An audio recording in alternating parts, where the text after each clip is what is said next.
looking at all these pictures, okay, Yes.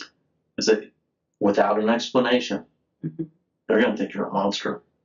How in the world could one human being do this to another human being, especially one that they reared from since before they were 1 year old? Can you explain any of this? I'm not a monster. I love my son. There were some overwhelming circumstances. He was fed. On February 6, 2024, a 911 call brought police to a home in Springfield Township, Ohio. What officers discovered inside the basement would lead to one of the most disturbing cases they had ever investigated. 16-year-old J.J. Moore, an autistic and nonverbal teenager, was found deceased in the basement area of the home. Investigators began piecing together what had happened to him, including the conditions he had reportedly been living in before his death. The evidence raised serious questions about whether JJ had been deprived of food and water for an extended period of time. And as the investigation unfolded, the person responsible for his care would face the consequences of what happened inside that house. This is the case that began with one emergency call and ended with a mother standing before a judge. Hello, 911. Yes, my son has a history of seizures. He's autistic, and I went to check on him. He had a seizure yesterday. I gave him his emergency seizure medication. I went to check on him this evening, and he's not breathing and no response. Okay, do you want to try CPR? I tried CPR on it and nothing. He's cold. He's cold. Okay. What's your name? I'm Tamara Moore. His lips are blue. They're blue. And how long ago did you find him? About an hour ago. I just didn't want to call. I just was in shock and trying to perform CPR on him. And when was the last time you saw him awake? This afternoon, about 1 o'clock, he was awake, and I prepared dinner, and I was bringing it to him and calling him.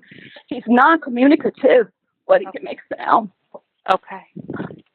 And he was not responsive.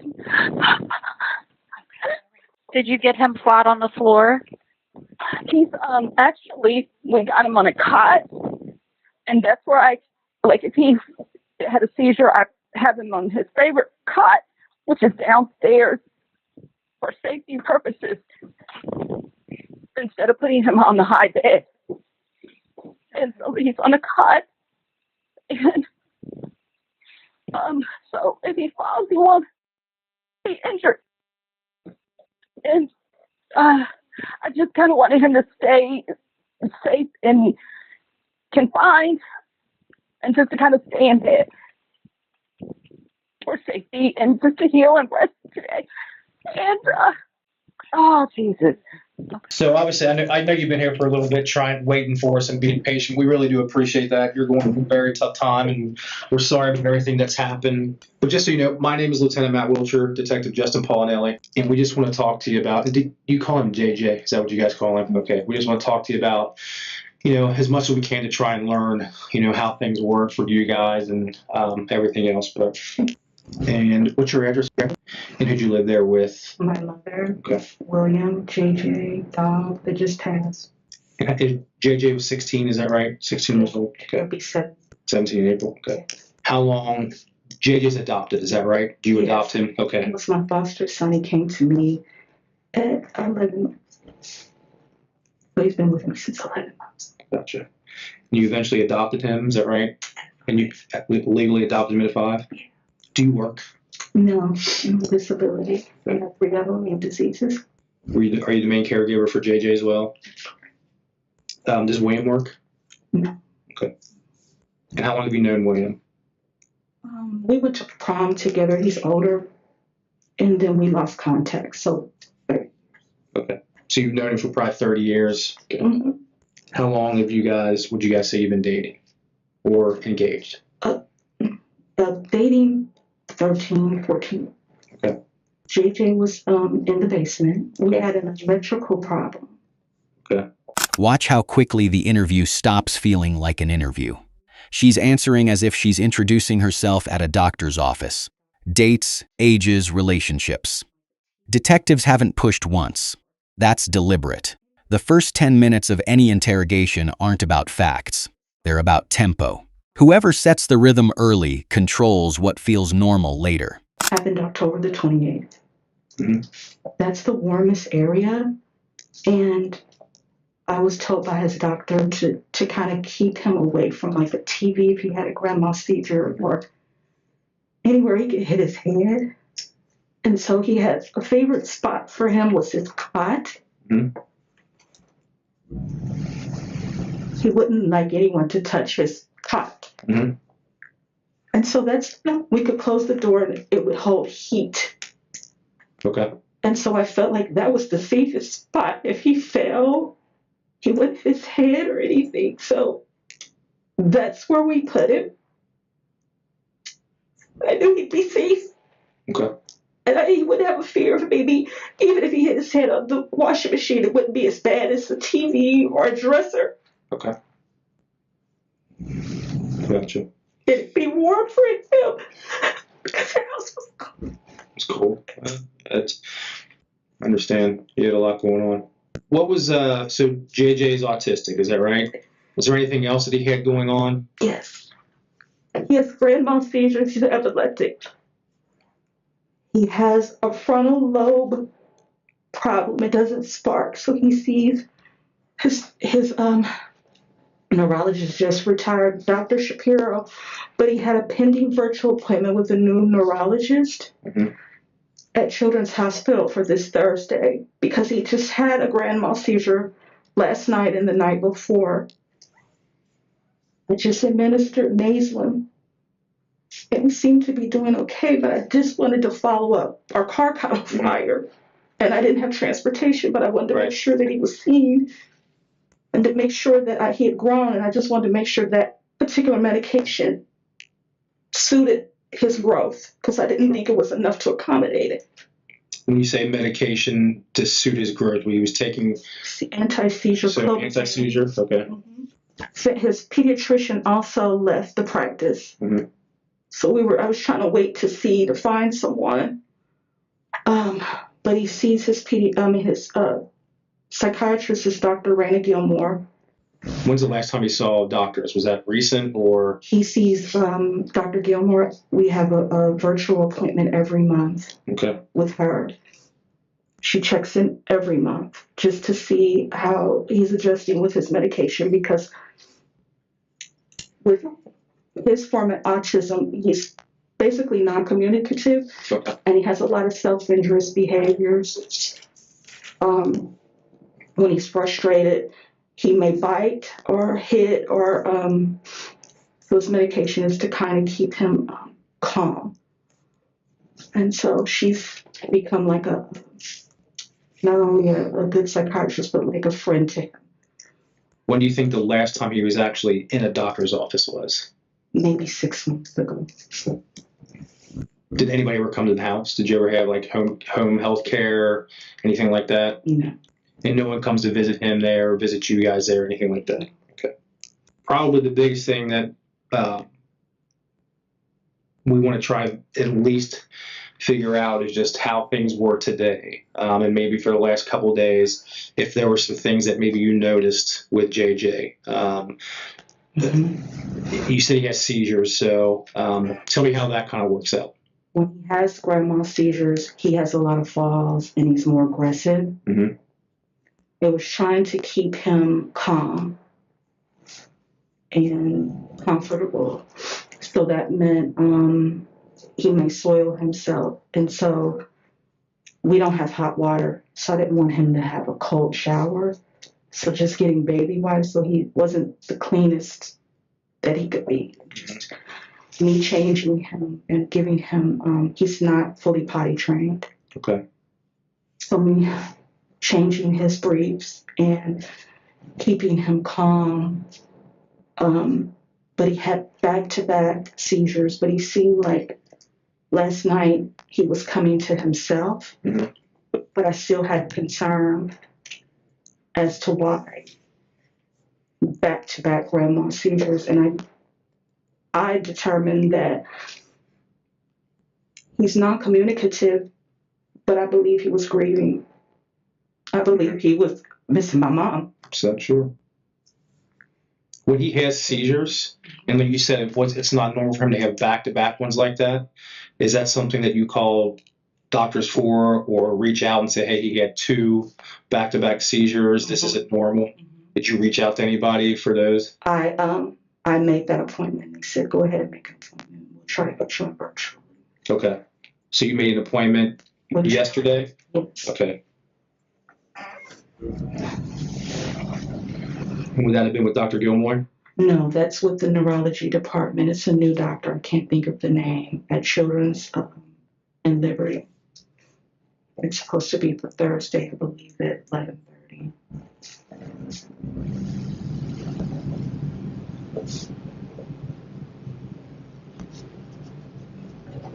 Gotcha. You made that with them yesterday because of the grand mal seizures and the back-to-back ones. Okay. Where's his medicine at there? Do you keep it all in the same spot, or? Pretty much. I gave the other detective, I showed him the prescriptions and gave him the list of medications that he takes. Okay, gotcha. I didn't know if there were somewhere, if you kept them in the refrigerator, if you kept them anywhere. Okay, gotcha.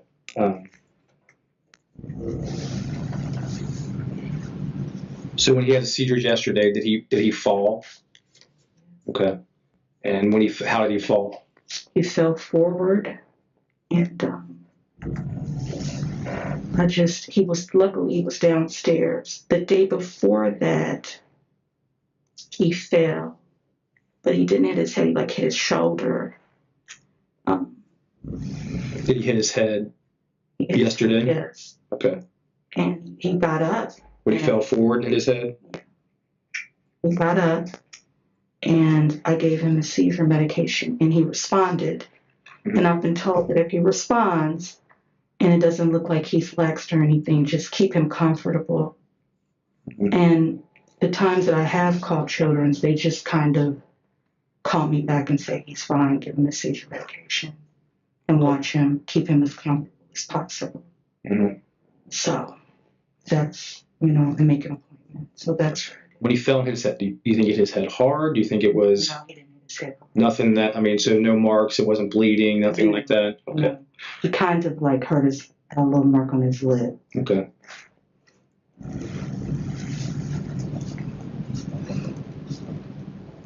So I know you said that he wasn't potty trained.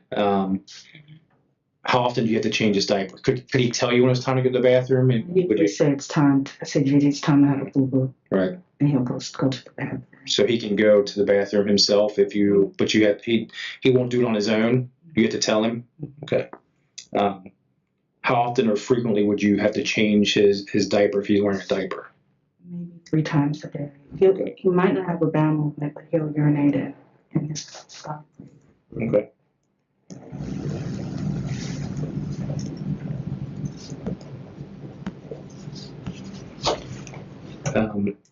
So verbally, there's no verbal communication. He can't really say anything. I can understand his needs. Mm-hmm. But for instance, if you met him, right, you would not be able to understand it.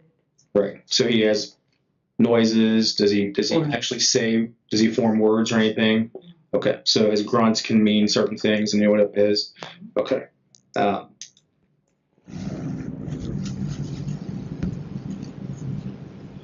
Nobody came there, so no one came to the house to see him or anything like that. The only people that have been at the house have been you and William.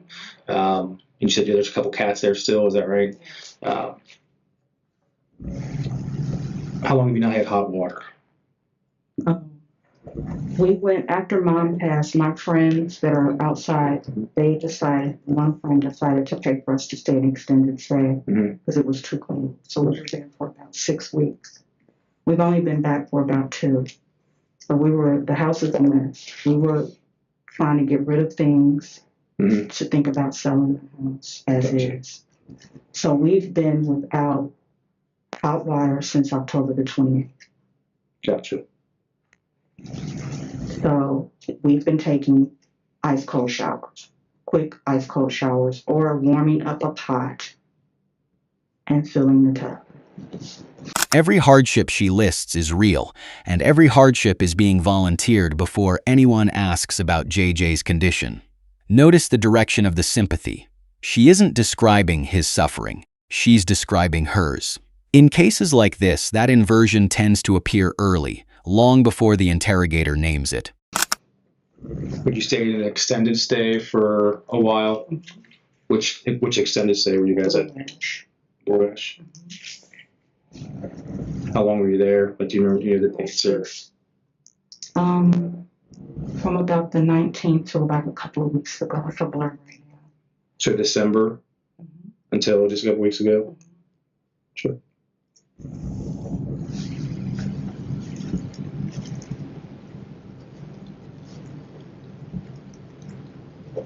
So in the house, so where do you sleep at? Do you have a bedroom down there in the basement, or you sleep upstairs? Upstairs. You sleep upstairs? Okay. It's cold. Gotcha. Is that you and William share a room upstairs? Yes. Okay. So you said that there's a cot that's by the washing machine. That's his special cot that he likes to have, his favorite cot. There's no other bed that he sleeps in or anything? Normally in his room there is, but it's too cold. Which room is his room? He has a third bedroom. A third bedroom? Is that upstairs or downstairs? Upstairs. Upstairs, okay. Gotcha. And he doesn't, what kind of activities is he, I mean, is there anything that he does? I mean, does he like color, draw? He Okay. She sends tons of books on bird watching. He has big binoculars. He watches, we work on YouTube videos all day. He likes sounds. He likes basketball. He loves Batman. He just can't communicate. Right. But he's just a normal kid. Okay. Are you concerned about, obviously when he has seizures, he can fall or hurt himself or anything? Do you do anything to, if you're asleep or if you're not around, is there something that you do to prevent him from harming himself or falling from the cot? Yeah, so I move everything away. That's why I'm constantly going up and down the steps, even with my cane. That's why I don't want him in the room up there. It's cold, and it's not safe. It's just not safe. We took the glass. He uses my mom's shower. I took the glass out of the shower. And even though I'm there when he takes a shower, he hates that. But I have to watch him because I'm afraid that if he has a seizure in the shower, he could fall and hurt himself. Sure. Is he capable of doing those things on his own? Could he get up and walk to the bathroom, take a shower, take a bath? Could he do those things on his own? Yes. Okay. I mean, he wouldn't need you. I was going to say, would he need you to say, "Let's go do this"? And yeah, he would need that. Could he wash himself if he was going to do that? With assistance, you can say, "Okay, JJ, wipe your legs, wipe your stomach, wipe your face." Okay, gotcha. And if he was in his room, he could get up and come upstairs. He was allowed to come upstairs? Absolutely. Okay, gotcha. Did you put anything like any soft, like, I don't know, is the basement carpeted? Is that, okay, so it's cement in the basement where he's at? Okay. And again, I haven't been in the house. I will say that I've seen some pictures that one of the detectives that was over there that you probably saw and talked to, I've seen some kind of getting a little bit better idea of some of the things that were there, but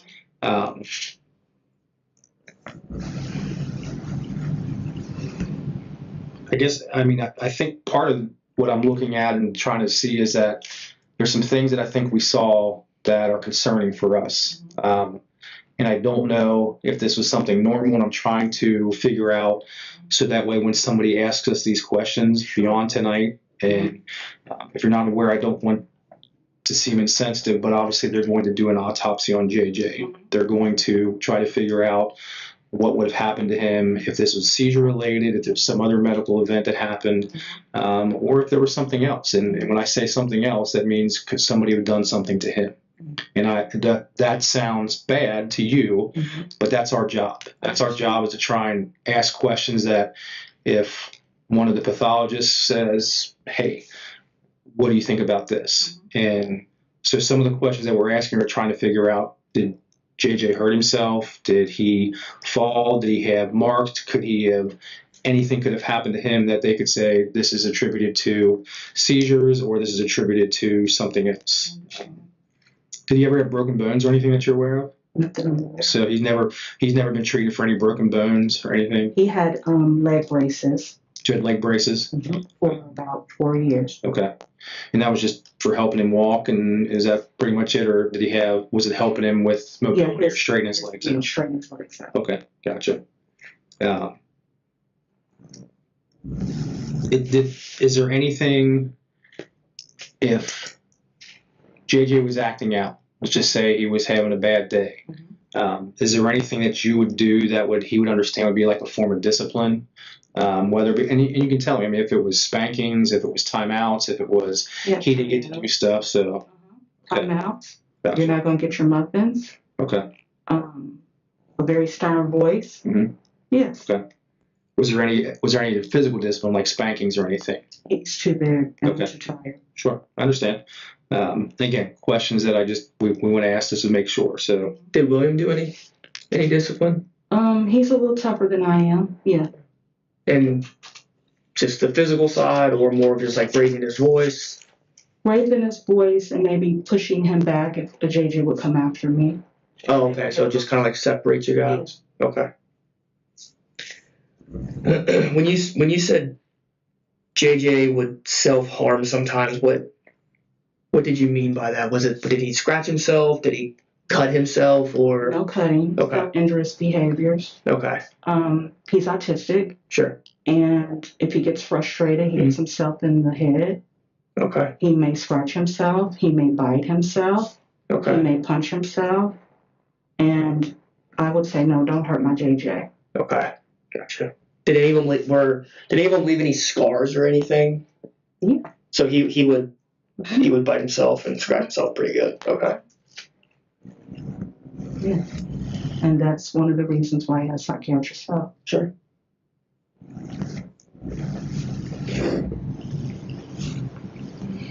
did any of the doctors see this? Like, did doctor? So when they would do video conferences or anything, or if they actually saw him at the hospital or the doctor's office? Okay. And did Dr. Gilmore see that type of behavior from him? Okay.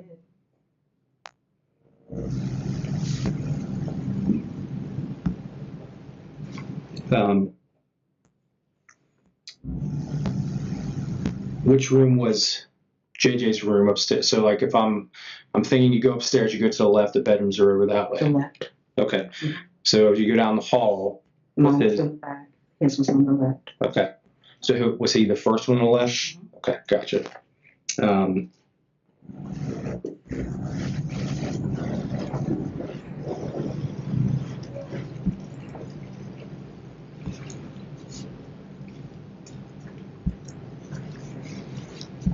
What were on the cot, there is like a cloth and like a strap that's on there on both sides of the bed. What are those? Those were there when he would try to hurt himself, Okay.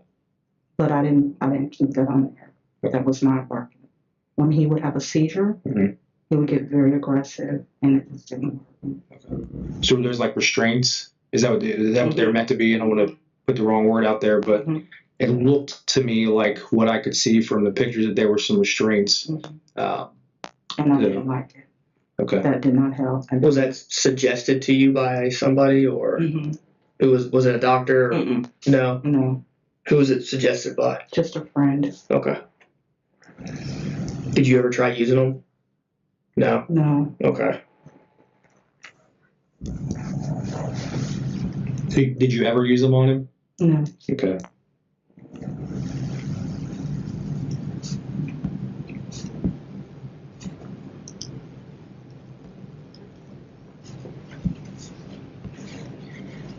If William said that JJ stayed in that room all the time because if he was out of that room, he would do stuff and get into everything and trash the house, would that be true?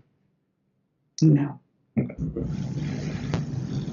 So if William said that he had to stay in that room all the time because that was the best place for him to keep him from getting into anything, that wouldn't be true. When he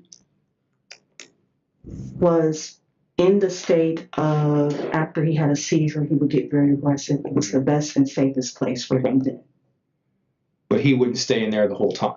No. He would be able to come upstairs and Yes. and sit wherever you guys were, hang out with you guys. Absolutely. Yeah, okay. What'd you do today? How did today go? What did you guys do? Did you wake up? JJ wake up? William wake up? Did you guys all wake up at the same time? Different times? Different times. I had to take care of some things and call my aunt and then check on JJ, but I did not want him. That correction is small but important. A story just shifted from he could come upstairs to a version where he mostly didn't. Interrogators aren't looking for lies here. They're looking for the exact sentence where a caregiver's story quietly adjusts itself to fit a room the audience hasn't seen yet. To move around as much because he was sick. Okay. So did he stay in the room most of the day today? Mm-hmm. Okay. So he stayed there. He didn't come up or anything like that. No. Okay. How often did you check on him today?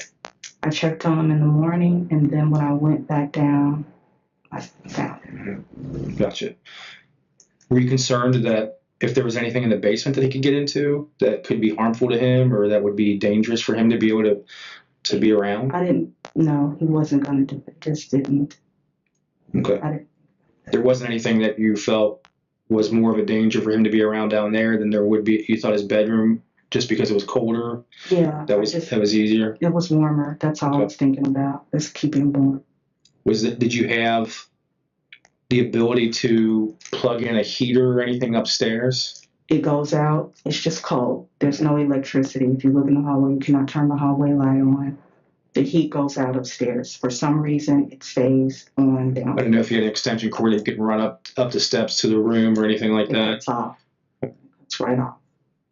Because it looked like there was a heater that was in the basement downstairs by the washing machine. That's the one that stays on. That stays on. Mm-hmm. There wasn't a way to run an extension cord up to the room or anything? No? I don't know. I'm just doing the best I can. So. Sure. I understand. I didn't know. And I'm just thinking because the laundry room, the things that were down there, the fact that the furnace is right there, it seemed like it wouldn't have been his bedroom might have been a little bit better, but I understand that you wanted to be warm and keep him everything else. So. I don't know. I'm tired. I just didn't. That was the best thing for me at the time. Okay. Did you ever think about reaching out to ask somebody for help, to say, hey, we're in a tough spot? I mean, I know you're extended. Mm-hmm. And my friends have paid for that. I'm trying to sell the house to get something that we can afford, and as is. That was my plan. That's what I was working on today, to get out of there, to sell the house as is. Okay. Because people working cooperatively has not called me back. Okay. It's understandable. Do you have family or friends I know you said friends, but do you have family that are around that could have been helping or could have tried to help? Or I don't know what your relationship is on. I'm only asking because I don't know the answer to that. With my mother just passing, my resources. Sure. I understand. Yeah. So my best bet was to sell the house and us live comfortably with heat. So that's what I was trying to do. I do have family. I'm very blessed. I do have friends, but they also have family and they also have other things that they're doing as well. And when my mother got sick, my resources and everybody was trying to help with that. There's only so much you can do to ask people. Right. And there's only so many resources they can do for you before they say, hey, you're on your own. You can only do so much. We just buried my mother. Sure. Believe me, I completely understand. And that's why I'm asking if there was somebody that you reached out to or somebody that was willing to help, that a little bit here, a little bit there. Mm-hmm. And I get it. People get to that spot too where they have to go that route and say, enough's enough.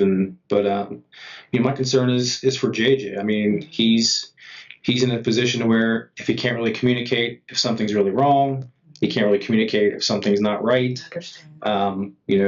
that's where I'm looking at this from the standpoint of if something was going on with him today, and if you checked on him once in the morning, and then you checked on him again in the afternoon, and then this happened. So that's kind of where I'm like, what time do you think it was that you checked on him in the morning? 11. Around 11. So. And so what I did was I got on the phone and started calling people to say, hey, can you buy this house? Mm-hmm. We need to get rid of this house. We have no heat here. Let's get rid of this as soon as we possibly can. That was what I was trying to do. At the same time, sir, I have 3 autoimmune diseases. I'm very sick. Mm-hmm. I just lost my mother. I just lost my dog. But I've always put JJ first. Right. He's been my first and foremost priority. I'm tired. Right. I'm tired. I just buried my mother. The house is falling apart. The car is caught on fire. I wanted to get rid of the house. My first thing is, I need this. My son and I are cold. Mm-hmm. I call people working cooperatively as much as I can. I've asked friends, do you know of any services? Right. There's only so much that I can do. Mm-hmm. I've given everything to the people that I've loved. I was the primary caregiver with 3 autoimmune diseases, taking care of my mother and taking care of a special needs son. I don't ask for a handout. I don't ask for a handout. But it's been overwhelming, and I've given everything that I could. Sometimes I don't think I'm tired. That was the warmest place. I wasn't thinking, oh, I can put an extension cord and then take it up here and do this and do that. I wasn't thinking. It just wasn't. But I did think like, okay, my next thing. I can't fix this house up, but I can sell it as is, get some money, get something more reasonable for us, so we can be warm. We can't go another winter. We can't go in the heat. We can get the heck up out of here and live our lives. So that's when I start pulling out fillers to my family members. Hey, we need to get out of here. We need to live our lives. JJ needs the best quality of life. What can we do? That's what I was doing this morning when I woke up. I called my mother's retirement place to see if I could get something from her pension to get the heck up out of here. My first and foremost priority has always been my son. It's always been my mother. I have sacrificed so much that I've sacrificed myself, so that we could have a better quality of life. This has just been a hard time, a horrible time. I agree. You've been going through a lot. I think that's what I'm just trying to figure out. I believe me, I understand that you want to be able to do all these things, and it doesn't go as quickly as you'd like them to. And I believe me, I'm not trying to take away from the fact that you've adopted, a special needs child, that you've been taking care of him. Like you said, you've been going through a lot. You lost your mom. You lost a family pet. The house is going in a different direction than you want it to go. And again, I'm just trying to, like I said, the questions that I'm asking are specifically going to probably be asked of us by, take your pick of the number of people that would ask these questions. So, and that's what I mean. So last night, JJ went to bed. He slept on the cot. Is that right? Yes, that's correct. What time do you think he went to bed? Let's see. He came. He tried to come up, and I said, "Honey, you need to lay down." About 9:30. So he probably went to sleep about 9:30 last night. Mm-hmm. Okay. And then you didn't see him again until about 11? Mm-hmm. Okay. And when you saw him again at 11 the next day, he was awake. Mm-hmm. What happened? Did he eat? Did he come upstairs? He did not come upstairs. Okay. He ate, drank a little. He did not really, he wanted something solid, but I was afraid that with him having a seizure, I don't want him to have a seizure and have something that would obstruct his pathway. Sure. So I just gave him soup and something to drink and kind of crushed his medication. And I said, I'll check on you. I just need you to rest. And that was at 11. You gave it to him downstairs? Mm-hmm. Okay. Can he do that on his own? Can he eat the soup on his own? Mm-hmm. Okay. You didn't have to stay down there and feed him or anything? Okay. And he stayed down there that entire time? Mm-hmm. Just kind of curled up. Gotcha. What did William do? What does he do when he gets up?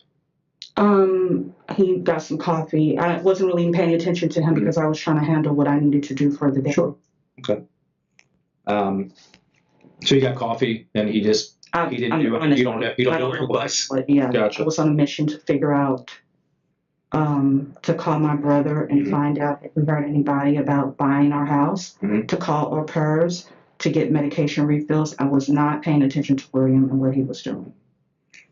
So after 11, when's the next time that you saw JJ? After I made all my calls and I talked to my aunt, I said I need to check on JJ. I wanted him to rest. So I'm going to go down and see how he's doing. When I went down there, I knew that something was wrong. I just stopped calling 911 because I think I went into shock. What time? So you went down, thought something was wrong, and then called 911? I waited a while, honestly, until I called my brother-in-law. He said, "You got to call 911." A parent finds their child cold, blue-lipped, and unresponsive, and the next 2 hours are spent on the phone with family, not paramedics. That gap isn't grief. Grief calls 911 first and family after.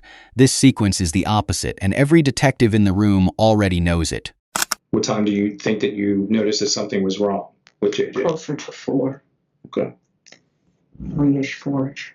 So you never saw him between 11 and 4? I wanted him to rest, and I knew that after a seizure, he's very, very lethargic. Okay. And it's very important that he rest. So after around 4, you waited a while. You say you waited a while to call. You called your brother? My brother-in-law. Okay, called your brother-in-law. What's his name? Terry What's his last name? Daniels. And then what Terry tell you? He said, "I think you're in shock, honey. I think you need to call." I was like, "I don't want anybody taking him." Did you tell Terry that you thought something was wrong with JJ? How long do you think you guys talked? I don't know, honestly. And he's the one that told you that you need to call 911?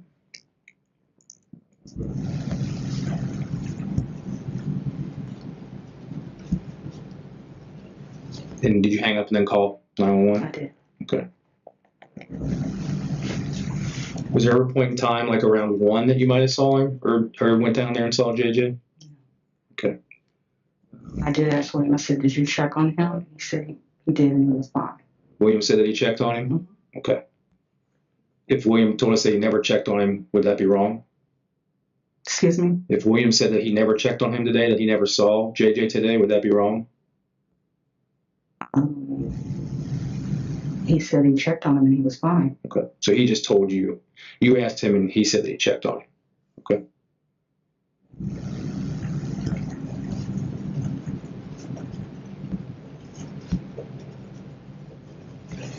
You know what time that was? That's about one. Okay. So that gave me time to continue to take care of my business. That was one that William checked on him, you think? I thought. Is that typical that you wouldn't check on JJ until 11? No. Okay. On a typical day, he's with me. Okay. But I was just thinking from 9:30 p.m. to 11. no. It's almost 14 hours. He gets up like clockwork. Gotcha. But with him having a seizure, I'm just like, okay, I'm just going to let his body rest. Mm-hmm. Let him just, and then I'll take care of my business. I'm not going to get him all worked up. I'm just going to let him rest. No, he's up and I'm up.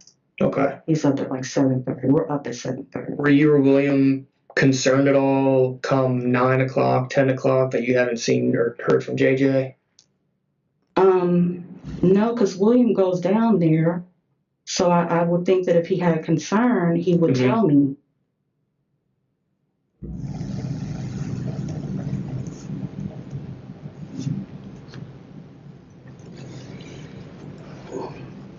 So I'm on the phone waiting for the people to come to the line, and I just would think that if he had a concern, and then I went down there, I thought, well, I'll just let him rest and fix him something and go down and just let him get better and rest. And I'll go down there and check on him.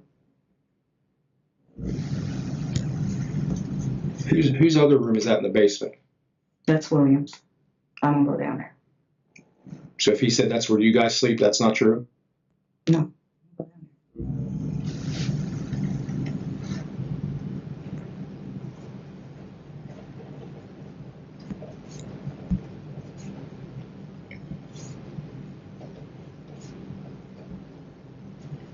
I noticed we noticed the lock on the door. Mm-hmm. That was on the outside. Mm-hmm. Was there any reason for that? I don't go down there. I don't go in that room. Not the bedroom. We're not talking about the bedroom. Uh-huh. JJ's right. We're talking about the room to the laundry room. There's a lock to keep. It's on the outside. I don't use that lock. It would keep anybody from inside to come out to go in. I don't do that. Okay. Yeah.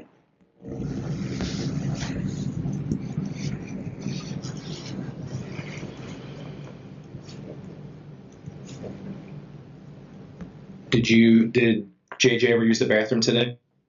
Did he go into the bathroom? Did you have to change him or anything? I changed him. What time did No, you I change him? That was this morning. So No. you changed him at 11? Mm-hmm. No, I didn't want him out of bed. And then you didn't change him again after that? Mm-hmm. Okay.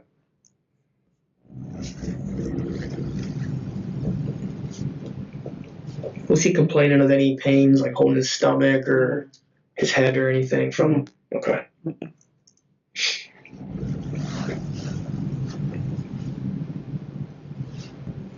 Do you think William would have done something to hurt JJ? I would hope he wouldn't. Has he ever hurt JJ before?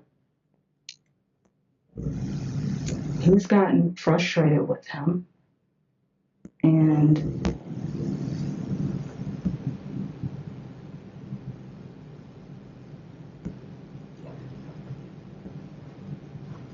he doesn't have as much understanding as I do. Okay. It's tough. Mm-hmm. It really is. Does William help you with getting him places, taking him to doctors, moving him around, feeding him or anything? Just driving to appointments. Does he help give him meds or anything? No. Okay.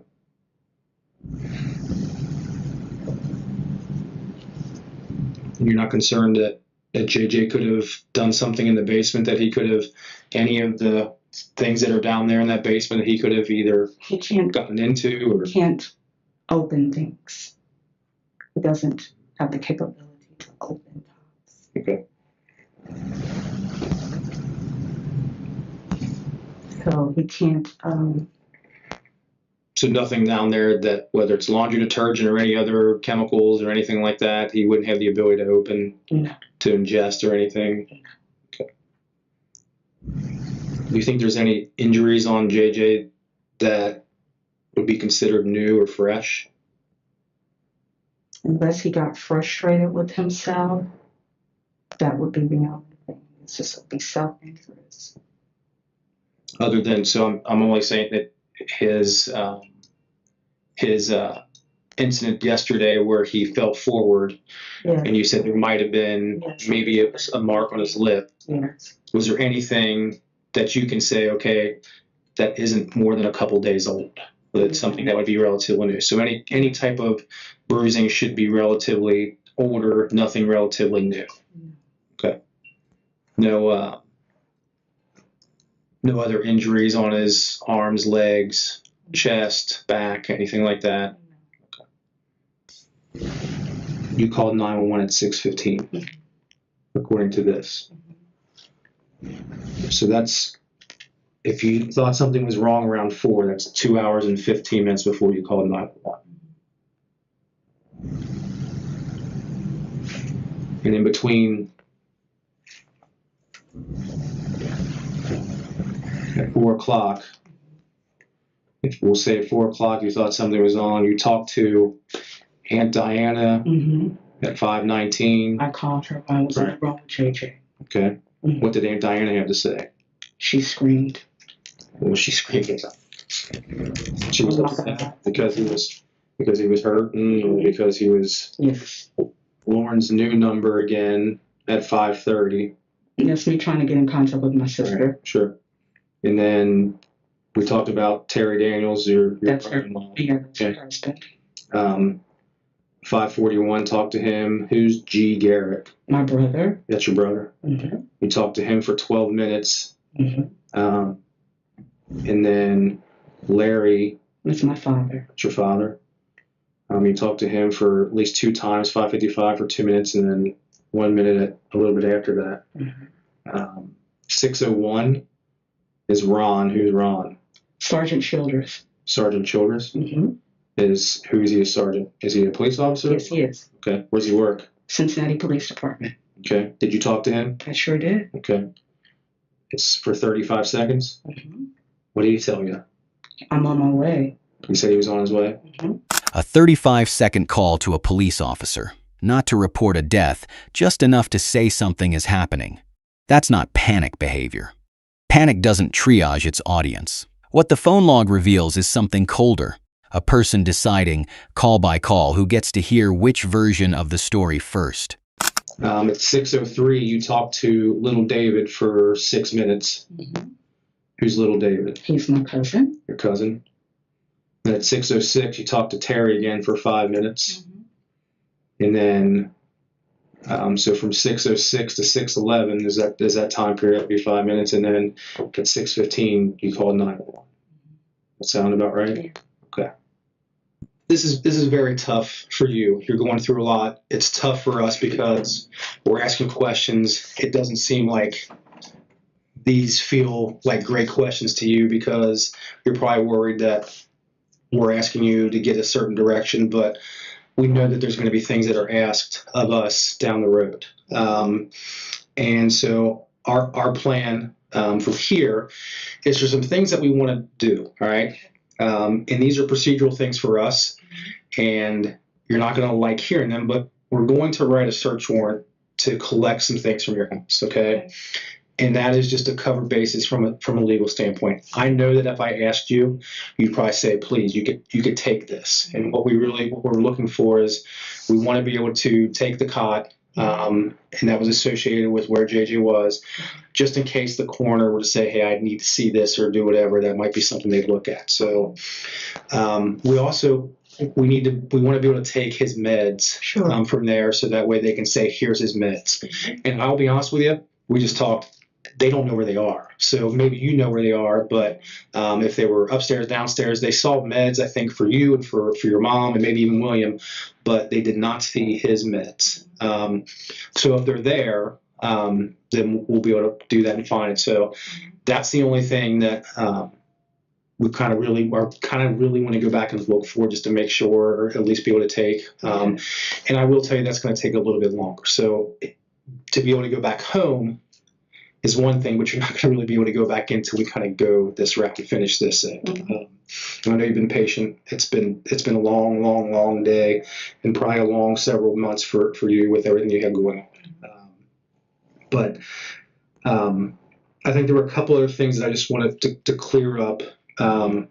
So how often do you have to change JJ's diaper? About twice a day. Twice a day. Okay. And when you change his diaper, is it, so when I say diaper, I don't mean like baby type diapers. I'm sure it's probably like an adult type diaper, like maybe Depends or something like that. And do you have like boxes of those where new ones and everything, so you change them with a new one every single time, right? Mm-hmm. Gotcha. Yes. All right. And then those old ones you just throw away. That's it. Every day. Gotcha. Clean them up and that's it. Okay. I think too that also. Do you know where the medications are? They're in the kitchen. It's cluttered in there. Sure. It's in a bag. It's in a gray bag, probably on the side somewhere. A gray bag? Across from the refrigerator. Across from the fridge, a gray bag. Okay. Like a grocery bag. Grocery bag. Mm-hmm. And is there, how often is he supposed to get those meds? He gets them morning and night. And he's out of it actually, his emergency seizure medication. He's out of it? He's out of the, so is that, what meds would be in the bag then? seizure medication, Okay. psychiatric meds. So antidepressant, medication to keep him calm, and medication for aggression. So he gets those meds are normal morning and nighttime meds. And then he had emergency seizure medication. And ADHD medication. Okay. How long has he been out of the seizure meds? Just an emergency seizure medication. Oh, okay. Last night. Okay, gotcha. But all the other prescriptions he's filled up and everything? So you used those last night was when an emergency meds. Okay. Is it you still have the prescription somewhere there? Did you throw it away? Could it be in the garbage or somewhere in the house? It might still be in that bag. I'm not sure. I don't know. I gave it to him knowing that he had an appointment on Thursday. Okay. A pending appointment. Okay. His like diapers and clothes and belongings, where is that in the house? He has so many clothes. Okay. So Diapers are in the living room, but he has tons and tons and tons and tons and tons and tons of clothes. okay. We just got back, so there's a bag in the dining room. There's some new clothes that I just got for Christmas that are in the hallway because I haven't sorted everything. I was kind of sorting to see Okay. what I was taking Mhm. when we moved. Gotcha. Did he ever harm himself to the point where, again, he didn't break anything, so nothing. Did he ever knock himself out from hurting himself? Did he ever? He would hit himself in the head or hit himself. Sometimes it's called self-stimming with autistic kids. So sometimes it would be to self-interest behavior if they're frustrated or trying to get something out. And sometimes if they felt like they needed something to spark what was delayed, they may hit themselves in the head or ram themselves into a wall to get that spark going. Gotcha. And so But never to the point where it would cause him to bleed, cause him to knock himself out. It did not knock himself out, but to get himself to, he would bleed. Okay. He would scratch. He would bite. Gotcha. So here's one of the things that I'm going to tell you something that you don't want to hear right now. I need to keep your phone. I know that's not something that you want to hear, and the reason I need to keep your phone is because we're going to ask if we can download the call log from there from the events that happened. All right. And again, I'm only saying that for purposes of, like I told you when we first started this, I don't know what happened 11 years, 16 years. I don't know anything that's happened over that time. I just know that unfortunately today, JJ passed. What the reasons for that, I don't know until a doctor can tell us one way or the other. And with that being said, the only thing I can tell you is that we try to gear this towards not pointing a finger at you, not pointing a finger at William, but in the event that there is something that somebody says, hey, I need certain things, or I wish that we would have had certain things, I don't want to look back and say we didn't maintain some of these records. And I know that's frustrating for you. You probably need your phone. And believe me, I completely understand. And I wish I could tell you that I could do this tonight, but I can't do that tonight. I have an infusion coming. I need my medication. I need some things that are on my phone to live. Okay. I need you, Lord. Just cover me, Heavenly Father. Give me a hedge of protection, Lord. I just need you, Lord. I need you, Lord. I need you to cover me, Lord. I need to feel your grace and your mercy, Heavenly Father. I have done everything in my power to be a good person, and I end up like this, Lord. I just need your hedge of protection. I need your presence, Lord. I need you to send your angels to encamp me, dude, your saint. They've gone before to protect Natalie Barr. I just need to feel your love, Lord. Just help me through this process, Heavenly Father. I've been very sick, but I've been diligent, Heavenly Father, and always praising your name and always giving you the glory, Lord, and trying to treat people right, Heavenly Father. I'm tired, Lord. I lost my mother, my son, and my dog.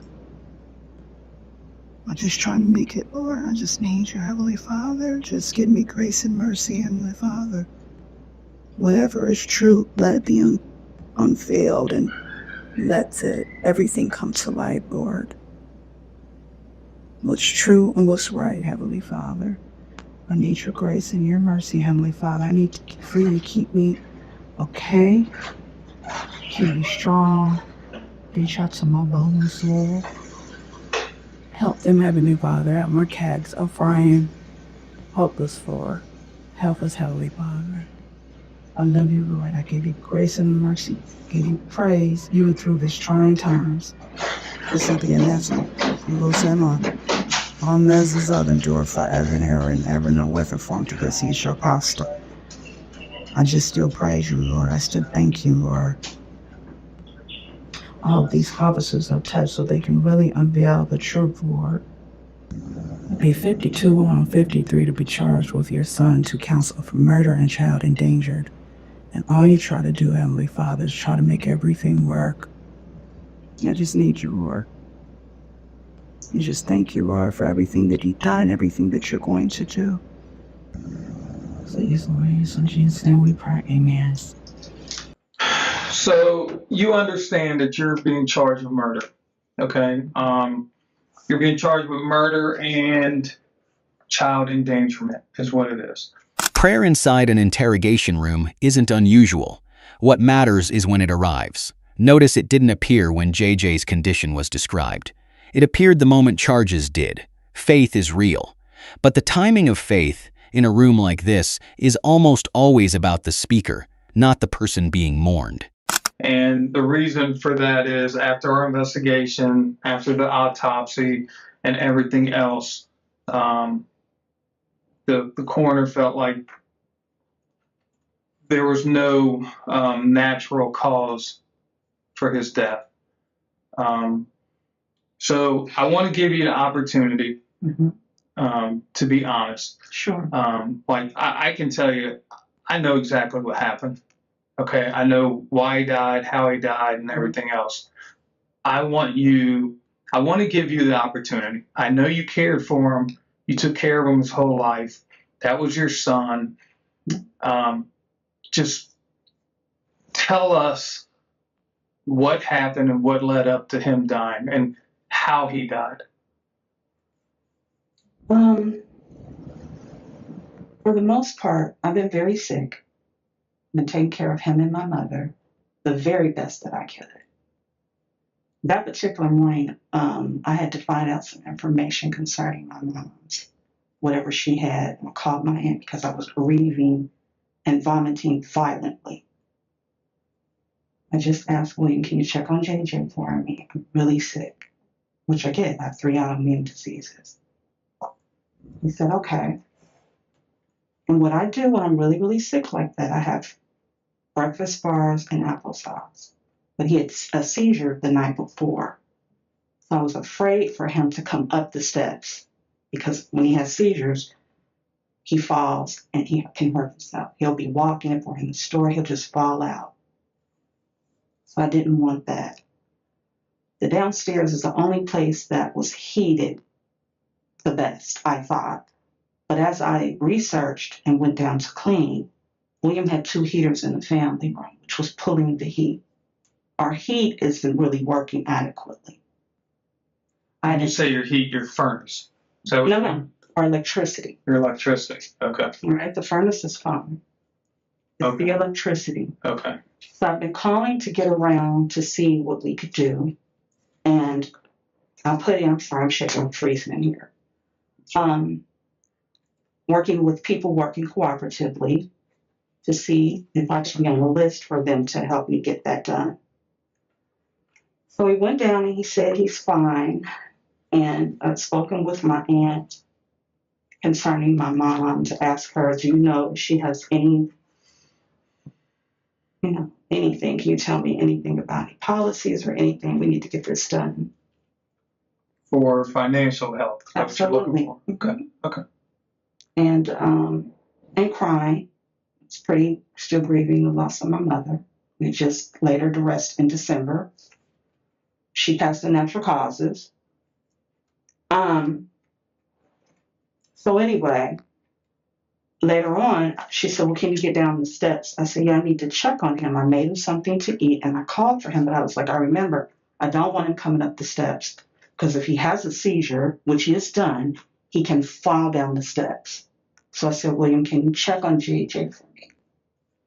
He was in the van, which he loved to do, just sit in the van. And so I said, and Diana, she said, well, let me talk to him. I said, okay. When I went downstairs, which was later on when I felt strong enough for myself, because I was very weak as well, I walked down the steps and I don't know, I freaked out. I thought that I could wake him up. But his lips were blue and he was cold. That's what I remember. And I just freaked out. I just wanted my baby to wake up. I just wanted him. And so I don't know what she said. I don't know what I said, but I said, I have to get William to help me wake him up. I went to the car, said, William, something's wrong with JJ. He's still sleeping. I didn't know that he was gone. I didn't know that he was gone. Mm-hmm. I said, his lips are blue. I performed CPR on my mom, but I was like, I need some help. And he just sat in the van. He just sat in the van. And I'm screaming outside. I need help. I need help with him. He comes in casually and he goes downstairs. And I didn't know what to do. I was like, I have to call my mom. I thought I had to call my mom, and my mom is gone. I had to call my family because I wanted him to wake up. I didn't know. My mind wasn't right. And I called my cousin and he said, call 911. I said, I forgot to do that. I don't know what's going on. William was like, I don't know what happened. And I said, is he still alive? Is he still alive? And he said, I don't know. I don't know, Tammy. They wouldn't let me go back downstairs to hold him. William wouldn't? Okay. No. And I came back upstairs and I called 911. Still hoping that maybe he could still be alive. Still hoping that maybe he could still be alive. I would never do anything to my son. Okay. Let me ask you this. Let's back up just a little bit. Sure. Because what we try to do, obviously, whenever there's anything like this happens, we try to create a timeline. Mm-hmm. And some of the things that we know from the coroner and some of the things that you've said sort of contradict each other. Mm-hmm. So I'm trying to create a timeline. And looking at your phone, that morning you were making a lot of calls. I know you called au pairs and you were calling some investors that. Not investors. Well, somebody was trying to buy the house. Is that correct? No. Because you had quite a bit of, like, there was calls from investors that were returning your phone calls. Maybe so. I don't know. Okay. And then at 12:04 is when you began calling family. Mm-hmm. So is that when you found Jeremiah, JJ, non-responsive? I don't even remember. I think it was later than that. I think that William had said that he was okay and he had given him something to eat already. Okay. And I said, okay, well, let me call and ask Aunt Diana to make some more calls to try to see if we can get something to get this electricity back on. Okay. That was my main goal. So let me ask you, in your previous statements, you stated that you went down around 11 o'clock and you checked on him, that he was okay. You gave him some soup. You gave him something to drink. Yes. And you gave him his meds. And I believe you said that you changed his pull-up. No, I did not say that. Okay. No, I did not change his breathe. That would have been too difficult. Okay. Okay. And I was going to do that later. Okay. So you said that was around 11 o'clock. And so again, you started talking, you called Aunt Diana at 12:04 p.m. and you talked to her with a few minute break. I mean, you hung up a couple times just for a few minutes. And then you would call her right back. But you talked to her for almost 5.5 hours that afternoon.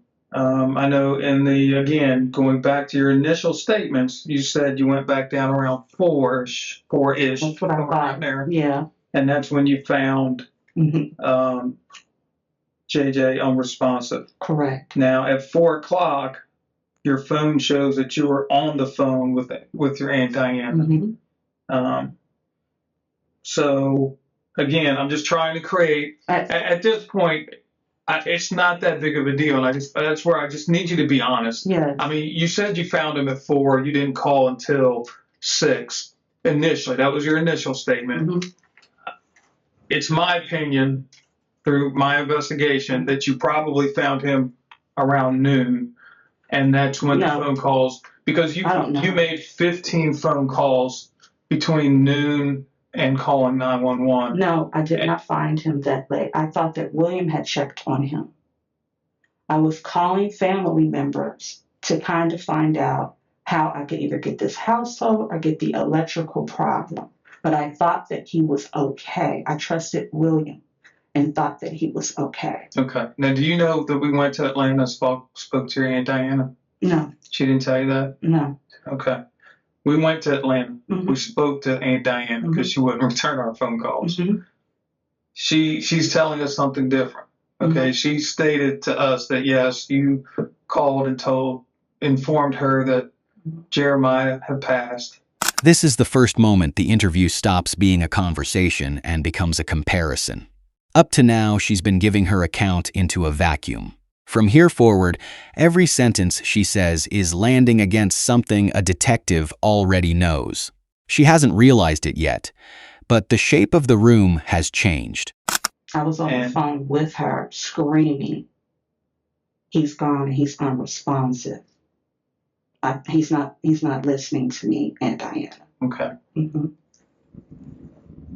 So these are just the little things that I'm trying to clear up, because the investigation is showing things that you're telling us that aren't corroborating together. Your statements and what other people are telling us and what we have physical evidence just doesn't match up.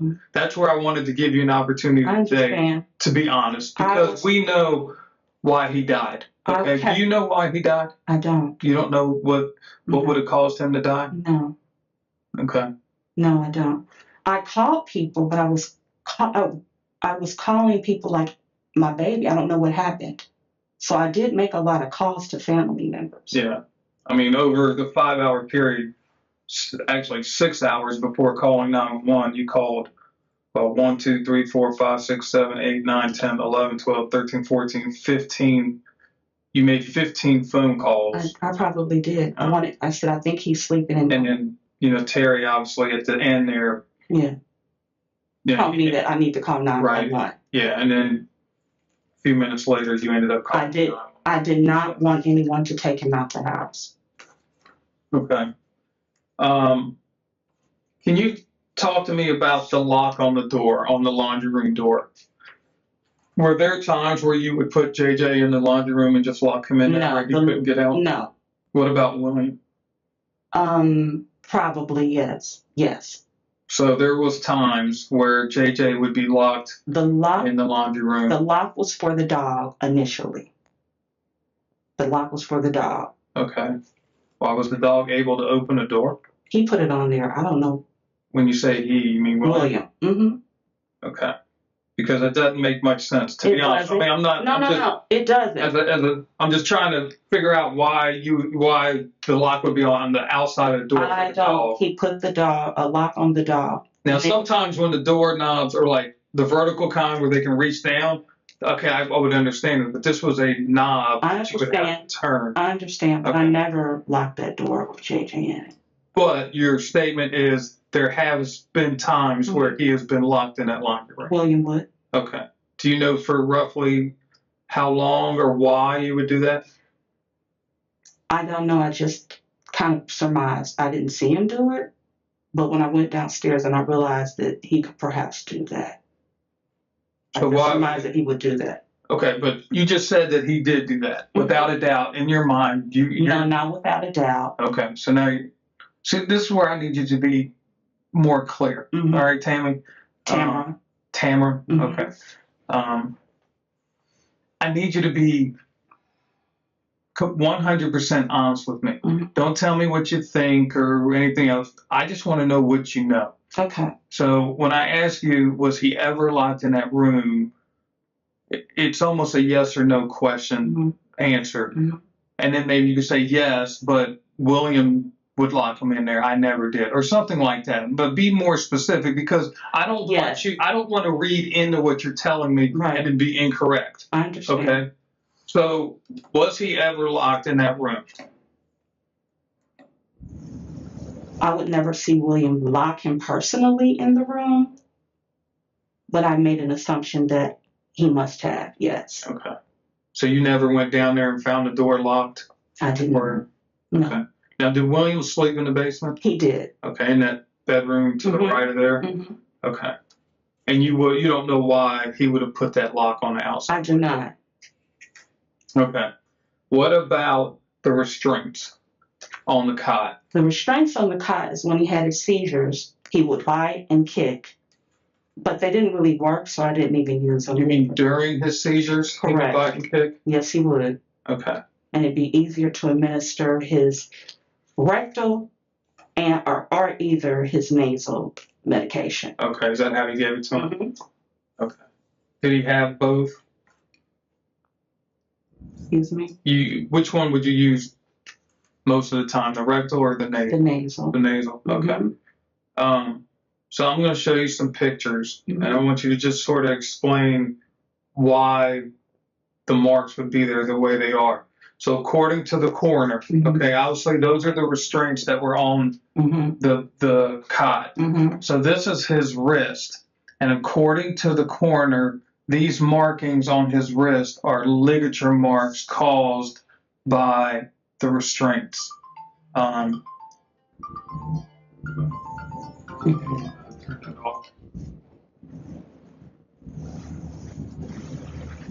Can you explain that to me? I can, but we didn't use these. I quit using them.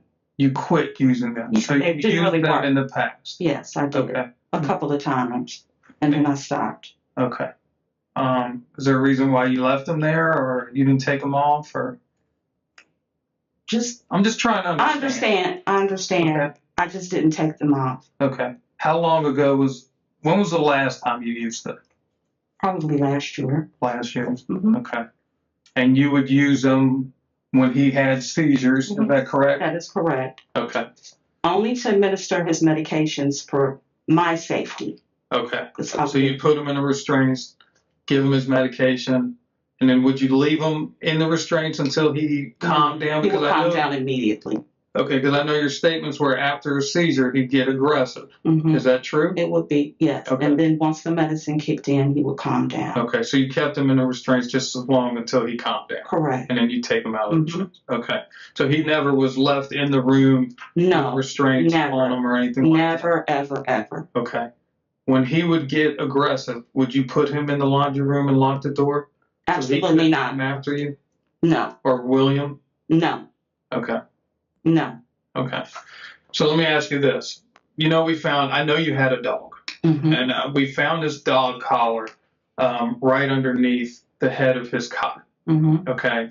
And again, according to the coroner, these ligature marks on his neck match up with the same size of the dog collar.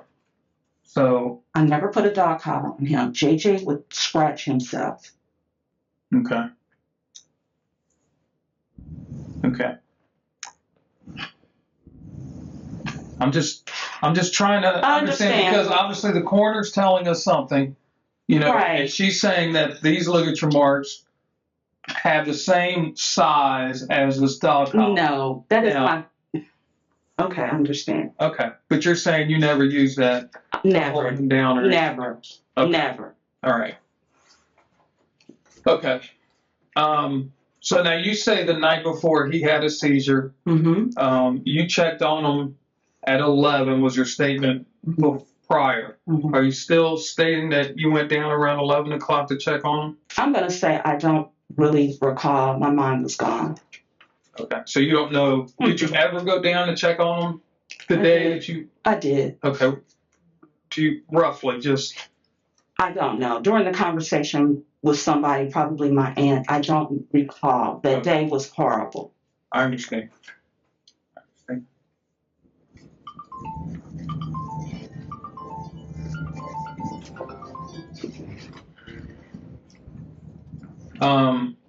So here's just something else I wanted to show you real quick. Obviously, you say you put him down in the basement because that was the warmest spot and the safest spot.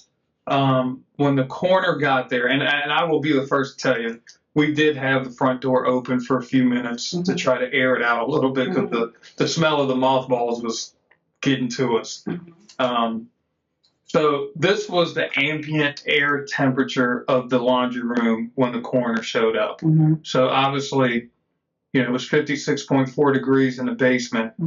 And then we know you had that fireplace going upstairs. And when we looked at the thermostat on upstairs, it was like 74 degrees upstairs. Right. It doesn't. It goes in and out, the electricity. So my room is freezing. That has been the only room. Your room upstairs? Upstairs, yes. That stays warm. What room stays? Downstairs.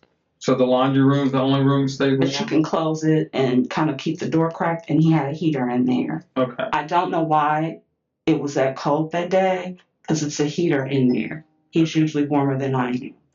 Okay. All right. So let me see what else. So you don't know why he would have died? No. Or what caused him to die? I don't. Okay. Now, I was like, when we found him, I know you said you went down and you fed him that morning some soup and gave him his meds and everything else.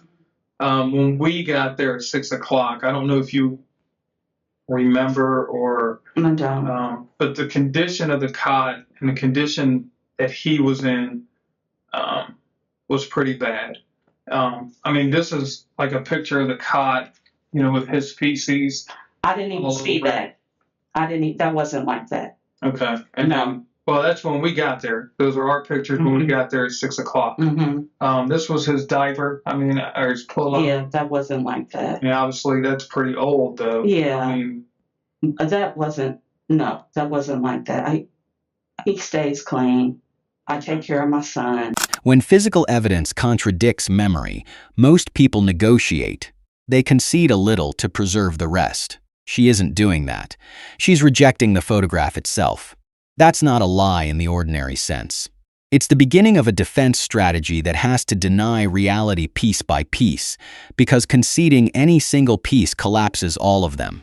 Well, the thing, again, I'm trying to understand, because when I look at this picture, I see something that, in my opinion, had to be, I mean, honestly, I'll be honest, this looks like it's been on him for days. No, no. I mean, with the dried up I see that. feces, No. Everything else here. No. Okay. No. So when was the last time you think you changed his? The day before. Okay. The day that he had the seizure. Okay. Do you know around what time? I don't. All right. Because again, I'm not trying to upset you, but I want you to understand why I'm asking you these questions. I understand. Obviously, that's what was on the cot. I mean, the cot was pretty bad.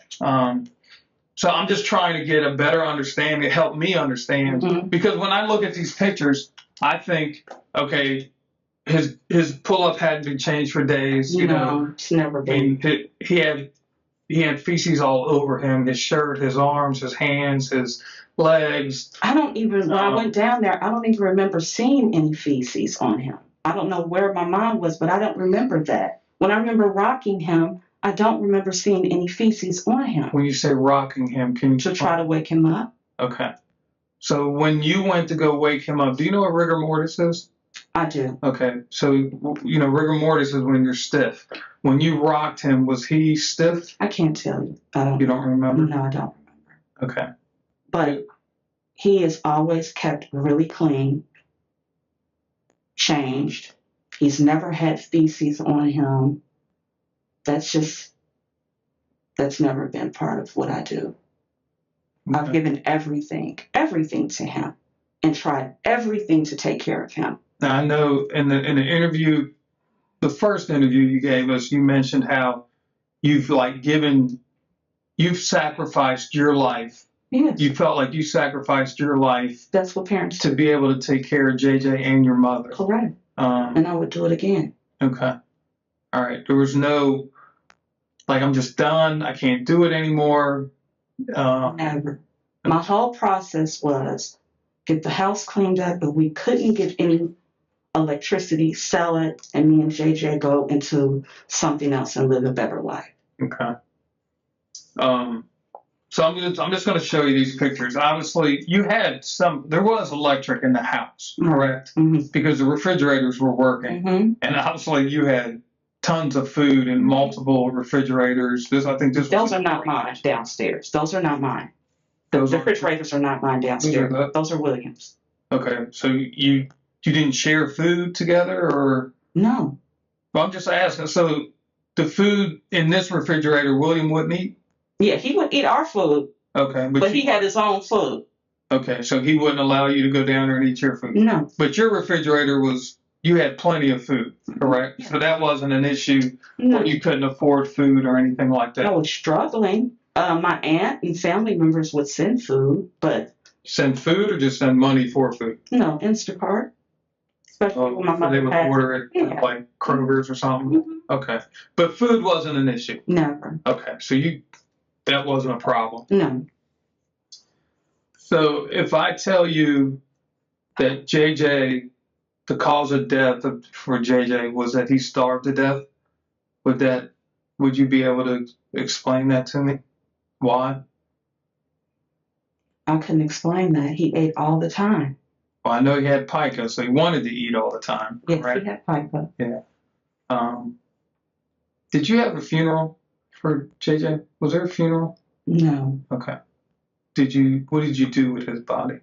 He's been urn. He's been cremated. Okay. So again, we believe that the cause of death was starvation, which means that he wouldn't have eaten anything for, if not days, weeks. And he would have been very weak there at the end. Let me finish real quick, because I want you to understand what we know, so you can. I honestly I think you know the truth. I don't. You know the truth. I don't. And I want to give you the opportunity to be honest. Sure. Because we know the truth. Mm-hmm. And the truth is that he hadn't eaten or drank anything in days. That's not true. If not weeks. That's not true. So towards the end of his life, he would have been very weak. No. He wouldn't have been able to get up and walk around. That's not true. That's not true. That's absolutely not true. And let me say this. I was struggling financially. My aunt helped. I got $15 a month in food stamps. William ate and got food stamps on his own and did what he wanted to do. When he was going to Children's Hospital, they changed his medication because JJ's appetite decreased. I would give him food all the time.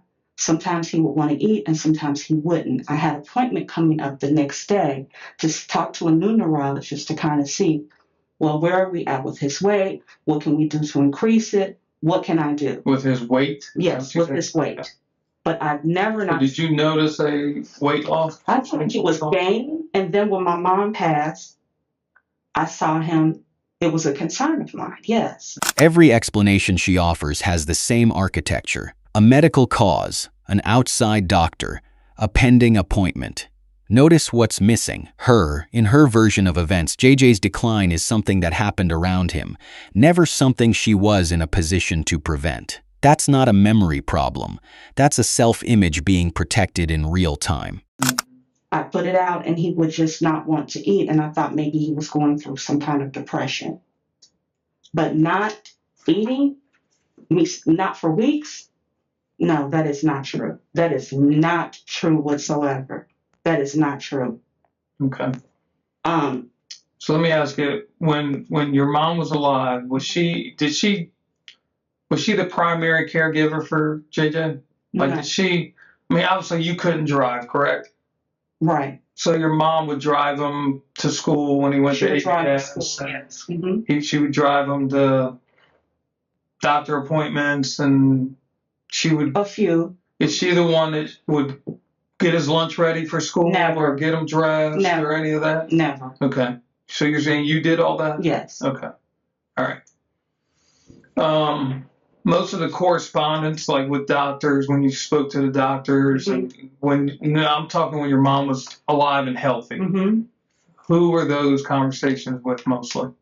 I'm sorry, Woody. So if you spoke to a doctor, Mm-hmm. would it be you talking to the doctor, your mom talking Me. to the doctor, or would it be both of you? If I wasn't there, we would do a conference call. Okay. And I would be the main one talking to the doctor. Okay. So your mom, how much involvement did your mom have in taking care of JJ? About 30%. She didn't buy clothes. She didn't get him dressed. She just was mostly the transporter. Okay. All right. And it, real quick, I don't mean to pry too much, but so what happened to your mom?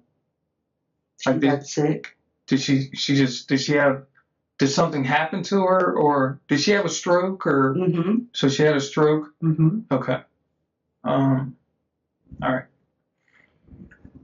Is there anything else that you think we need to know? Obviously, I've sort of laid down the groundwork trying to get to the bottom of what happened. Mm-hmm. This is the type of case where, we depend on other professional opinions. This isn't like a shooting or anything like that. Mm-hmm. So we rely a lot on the doctors and everything else. So if there's something that you can do to help us, I want to give you the opportunity to tell us what happened, why, how, when, and everything else. And that's the summation of what I can say. Okay. I didn't know that was the cause. I didn't know that was what was going on.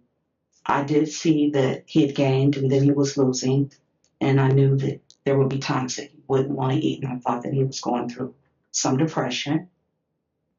I made an appointment with a neurologist because the last medication made his appetite decrease. But I fed him. Now, let me ask you this, because again, I want to make sure I understand, because I think in the previous, all I know is what you told us before. Mm-hmm. In the previous interview, you mentioned how he had pica. Yes, he would get into everything. If he could get his hands on some food, he would get in it and he would eat it. And now you're telling us that his appetite was decreased, and in the past. With pica though, would that medication still?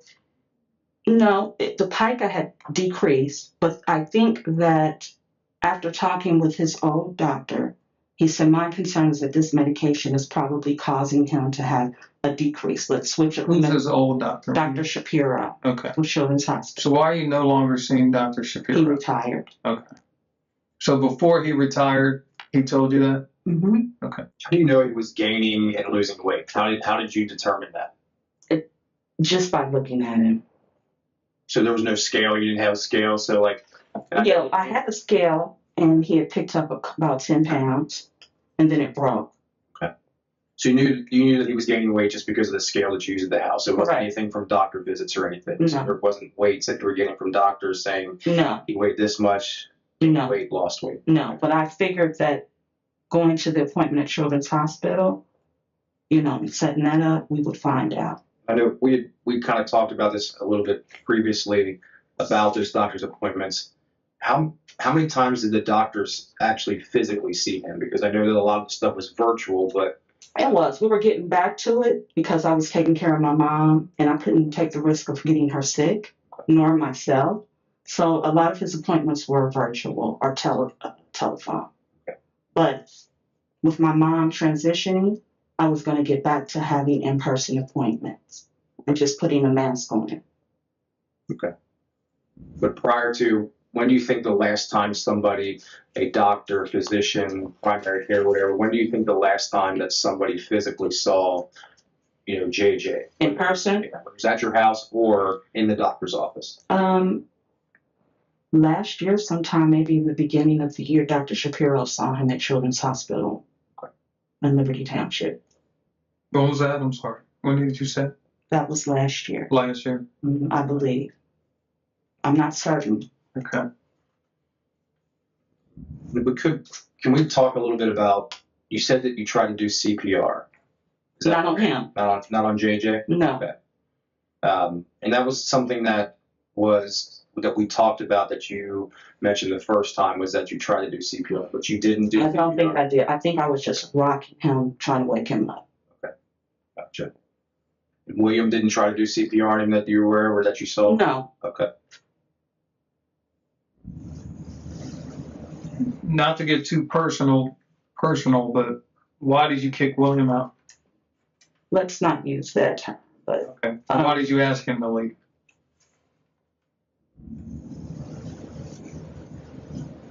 just everything the loss and needing support and missing my son and my mother. Okay. I know I'm going to go back to the first interview again, and I believe it was Lieutenant Wiltshire here that asked the question about discipline and William disciplining JJ. Mm-hmm. I will tell you, when I watched the interview, there is a eerie pause by you. Mm-hmm. And I'm not sure if you were trying to protect William but I'm going to ask you again, when it came to discipline or anything like that, abuse, I know there was one time where JFS was called for some sort of abuse. No. From William, stating that he pushed him down. No, there wasn't. He would trip him and push him, and there wasn't any. There was a lot of yelling. There is. I can tell you there is. Oh, okay. Okay. There is a complaint that JFS investigated. Now, they found it to be unsubstantial, but I want to give you an opportunity let's go back to the disciplining from William. Yes. How would that happen, or what happened there?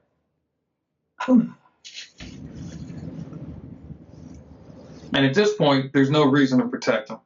I understand. I wasn't protecting him. I think that I'm in shock. Okay. I know that I'm in shock.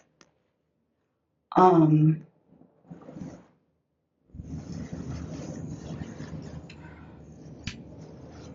wasn't brought up with horrible discipline. And I tried to get William out of my home for quite some time. It was too harsh and overkill, ridiculous. It was scary. I'm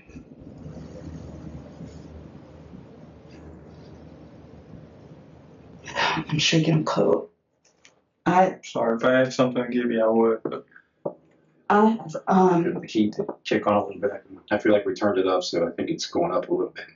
I have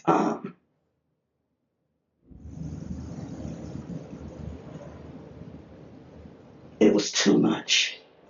It was horrible sometimes. His yelling, screaming at the both of us. At the both of you? Okay. Yeah. It was bad.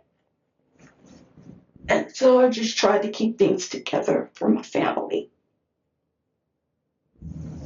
Taking care of my mother with a limited budget. Being very sick myself. And trying to love my son. I would never try to starve him. I would never hurt him.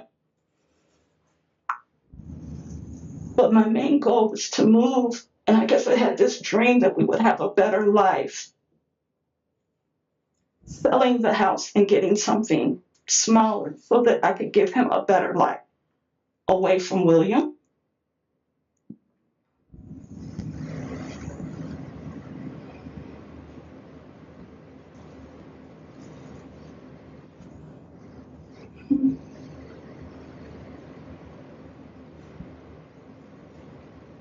But that's the two most important people in my life.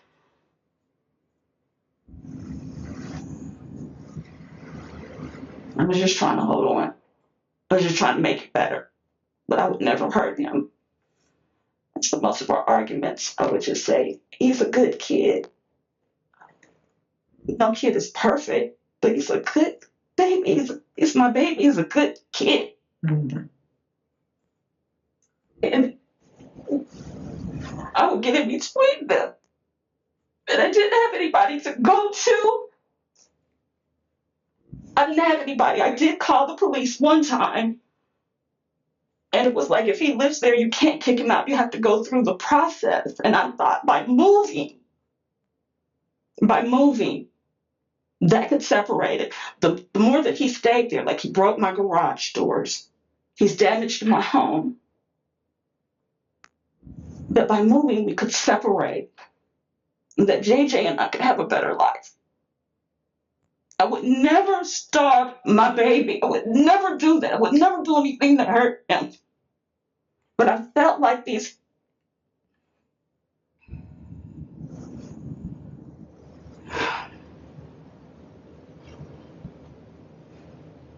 You felt like what? Say it. I felt like I was trapped. I felt like me and JJ were trapped. I put a dog collar on my son. I changed him. I left my mother. I don't have a track record of anything. I went to school, college, I got sick. But my main goal was to keep my family together and to love them and give them the best quality of life that I could. I just didn't understand what was wrong with him, and I just wanted him to go on with his life. It felt like a nightmare. You're talking about William. I'm talking about William. Okay. So you had all this go on. You know, your mom died in late November. Your dog died in January. JJ died in February. You know, now you're in an abusive relationship with William. I know you said it a few times in the first interview. You were just tired. That's a lot. It's a lot for a person. And sometimes people get to their breaking points. Okay. I'm not saying you didn't love JJ. Okay. But people get to their breaking point sometimes. And sometimes they just don't know what to do. And they make irrational decisions. Not that you're a bad person or that you're not educated or you're not smart, but you were at the end of your rope and you didn't know what else to do. Because everything that we've investigated, okay, and I'm probably shouldn't even tell you this, but bottom line is he starved to death. He was not fed for days, if not weeks.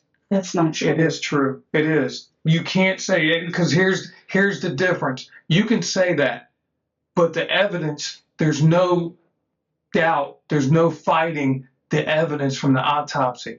21 feet of empty intestine is not a data point that a jury will forget, and it isn't a finding you can argue against with feelings. This is the moment the interrogation stops being about what she remembers and starts being about what her body of evidence will look like on a courtroom screen months from now. She hasn't caught up to that shift yet. Okay?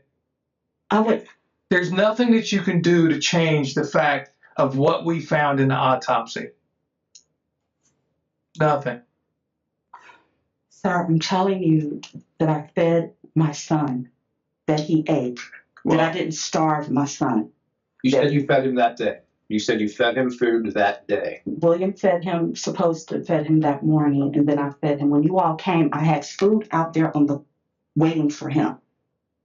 Well, I'll tell you that between the two, whether you or Williams, whoever, it was our understanding that he was fed that day, that he was given food around 11:30, that he was given food, soup to eat, and that he was fed down in the laundry room where he was. Yes, he had soup, tomato soup. And so that he was given food, that's the part that Detective K was talking about, is that the evidence doesn't support that you fed him because there was nothing in his stomach. I don't understand that. I fed him.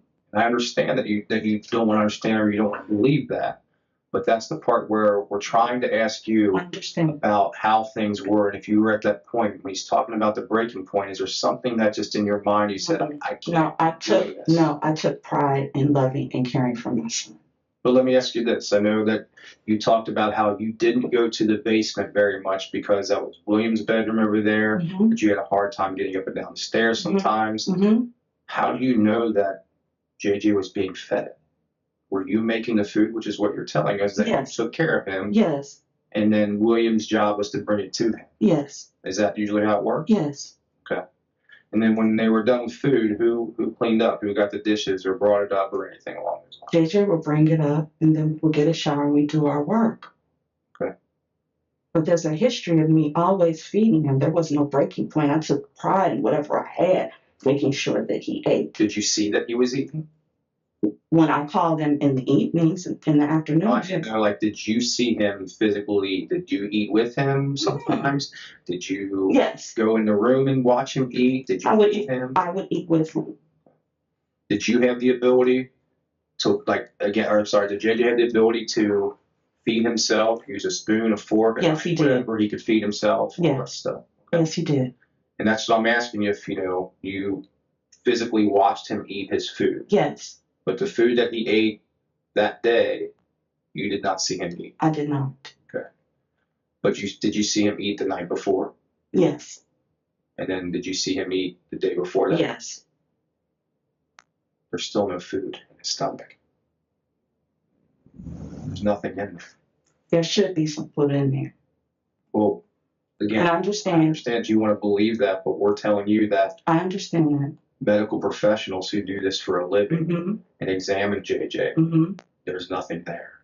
There's nothing in his stomach. Not only is there nothing in his stomach, but there's 21 feet of intestines that there was nothing in also. I don't understand that. So what we're telling you, this is where I tell you, like, there's no disputing it. Okay, we have physical evidence that you can't just say, well, I don't care what that says. I'm telling you I fed him. Because I'm telling you you didn't feed him. Okay? And I'm telling you I did. Well, the evidence shows otherwise. Okay? And I will be honest with you. I want to be respectful. I understand you're going through a lot and everything else. Bottom line is, I think he was locked in that room for more than 2 or 3, 4 or 5 days, if not weeks. He wasn't fed. He wasn't given any drink, any water or anything to drink. He wasn't given his medication. And he laid on that cot and he suffered and he died because of neglect from you and William. No. Because that is what the evidence shows. So I'm giving you an opportunity to be honest and tell us what happened. But if you're going to sit here and tell me that you fed him that day, I said William was supposed to feed him that day. That night he had the soup. You're changing your story. You can't keep doing that, because what you said the first time to what you're saying multiple times now is that what we are gathering from this and what you said, William didn't help with anything. Now he helps with this. Your mom was 30% of the help, you know, but mainly just to do the driving and things like that. But so bringing that up, let me read you his medical history, okay? And I won't go back too far, but let's go back to 2020. All right, you met with the neurologist through telemedicine with mom and grandma. Neurologist visit in 21 with grandma. Last visit at Children's with Dr. Shapiro. Shapiro even noticed significant weight loss at that visit. There was no visits in 2022. He had a seizure in 20 where he went to the emergency room with mom and grandma. So when you tell me that grandma only had 30% of taking care of him, everything in here, grandma is a part of. And a lot of times, well, I don't want to say a lot of times, but there are times where it was her by herself and you weren't there. Because I was very sick. Okay, but so she took care of JJ, because the people I speak to at ABS, look, we've been investigating this for 2 months, a little over 2 months. I've spoken to everyone that knows JJ, okay? And when I speak to his school, the people that dealt with him at school, it was grandma. Grandma's who they dealt with. Grandma was who picked him up. Grandma's who made their lunch. Grandma's who, did everything for him. Not that you weren't a part of it, but grandma was the one that was driving. She was the one taking care of him. She was the primary caretaker when she was healthy. She was not. She was the care. She would take him to school. I had him on a very strict diet of no gluten. I bought his food. I made his lunch. I bought his clothes. She got in the car. I gave him a shower, got him ready, and that's how it was.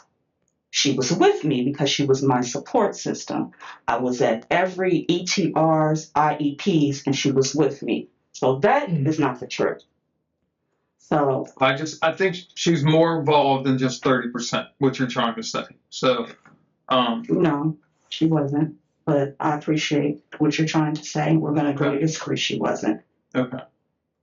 Let me ask you this real quick too. I mean, we talked about JJ having some type of caseworker or manager for him as well, and that I know you didn't know who it was or anything like that.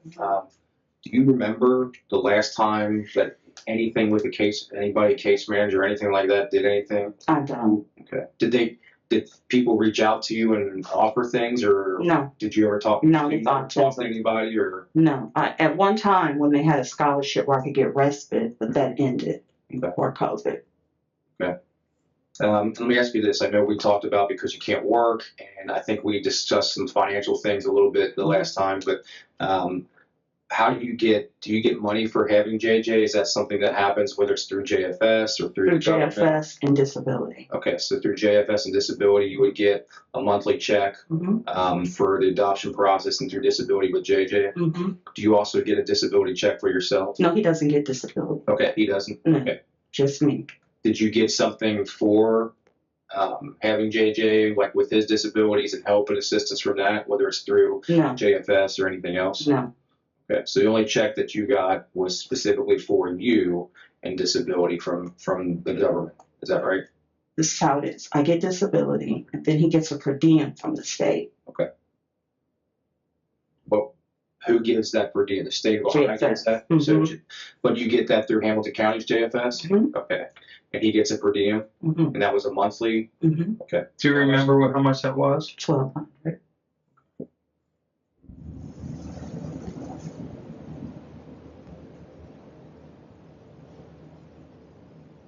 And then for your disability, what were you getting a month for your disability check that you were getting? $900.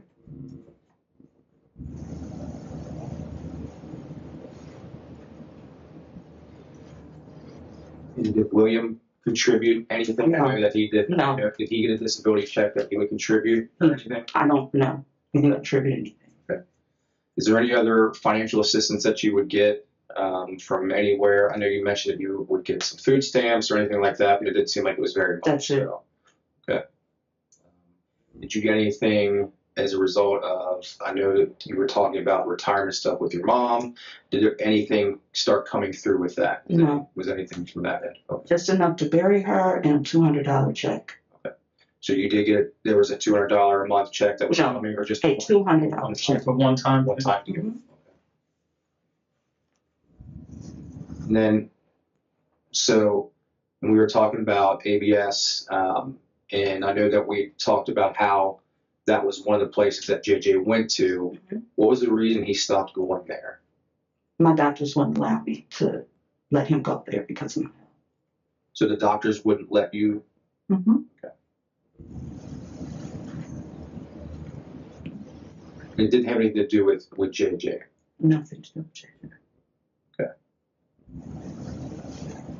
It wasn't from, he didn't have a behavioral issue that said that they wouldn't let him, they didn't kick him out of ABS or anything like that? Okay. And if you told me that before, that he was kicked out because of behavioral issues, because of him having a temper. I'm sorry. You mentioned that before, that he was kicked out of ABS. No, I did not. You wouldn't let him back. I did not. I didn't ever say that.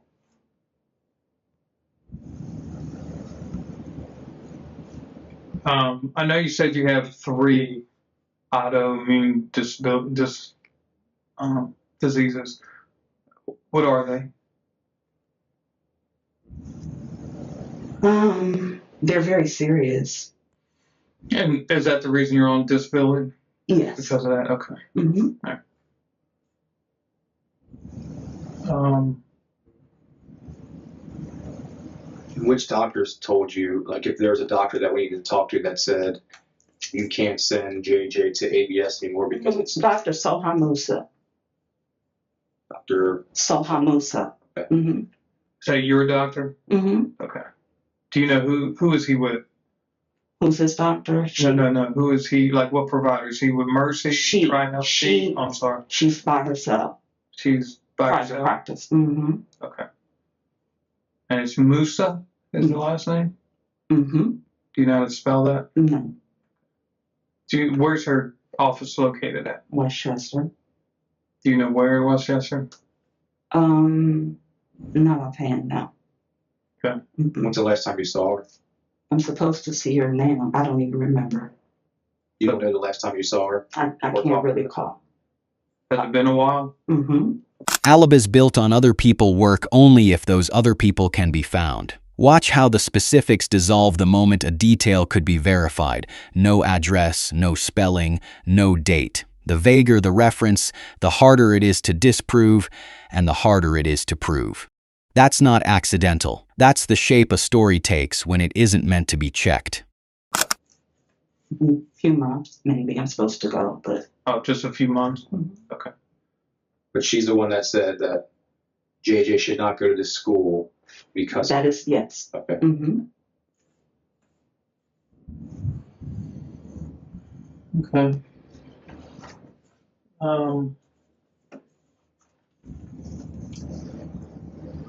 Well, do you have anything else, or?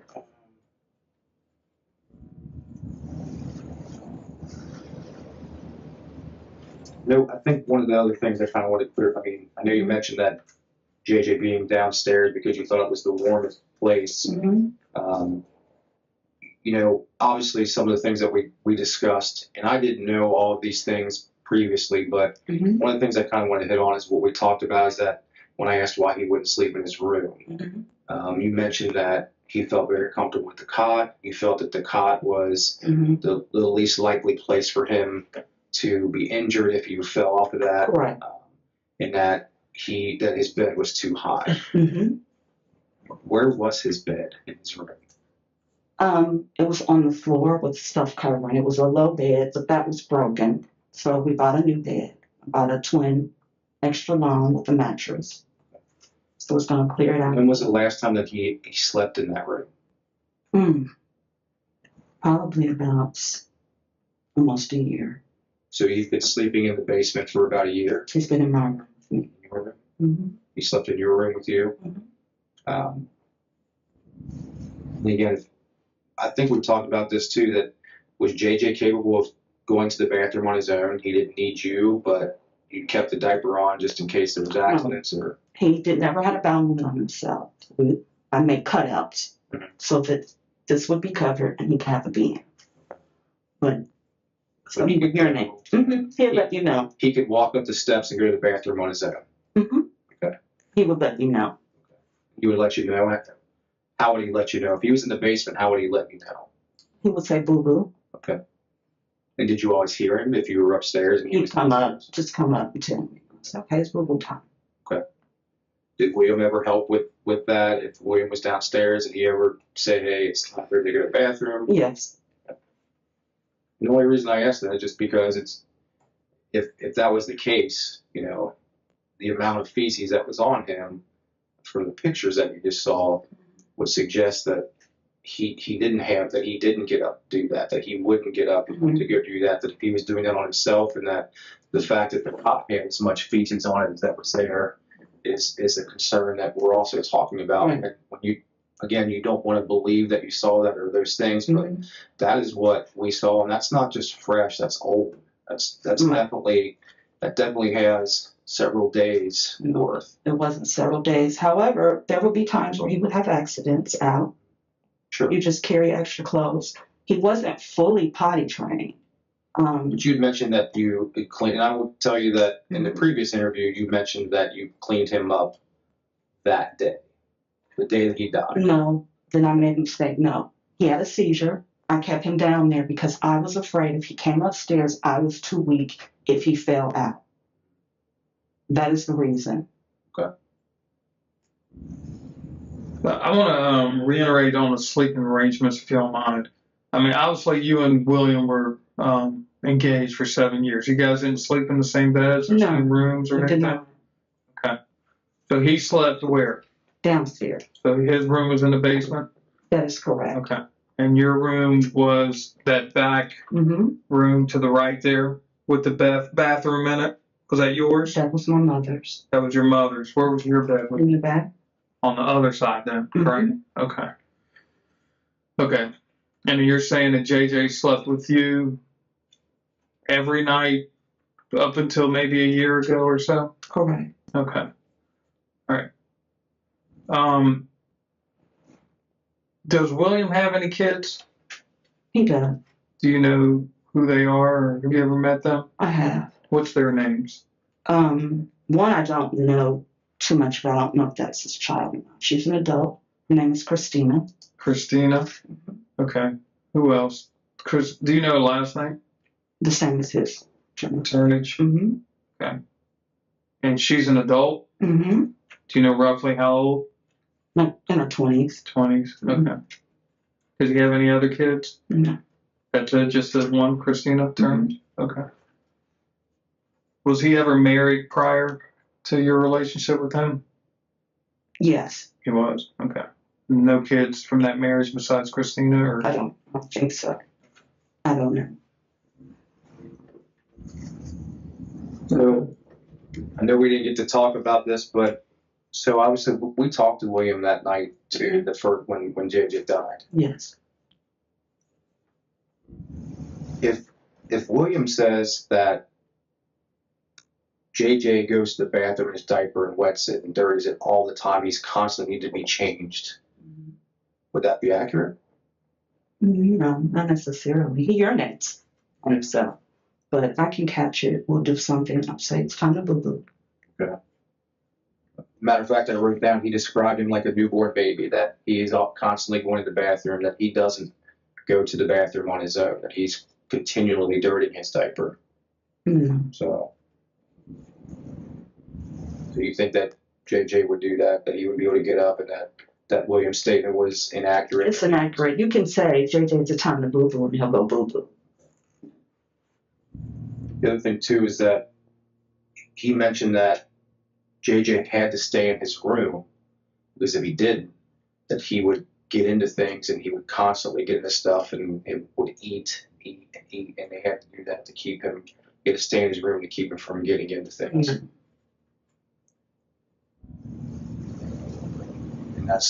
that wasn't necessarily true. That's not the reason that there was a lock on the outside of that door. I don't know why there was a lock on the door. He said it was to keep the dog from getting out. I don't. Well, what about his bedroom that's upstairs? The one that you said that he hasn't slept in for a year, and that's his bedroom. Why was there a lock on the outside of that? There's a chain link that goes across that. Why is there one on that? That was like that before we had foster kids many years ago. My mother did that. Your mother did that? She did. Who'd she do that for? I can't remember. Does that seem like, I mean, I just want to know, does that seem like something normal that people would do, that they would put a lock? It did, and the caseworker said it, no, so we didn't use it. But they didn't make you remove it? I don't think so.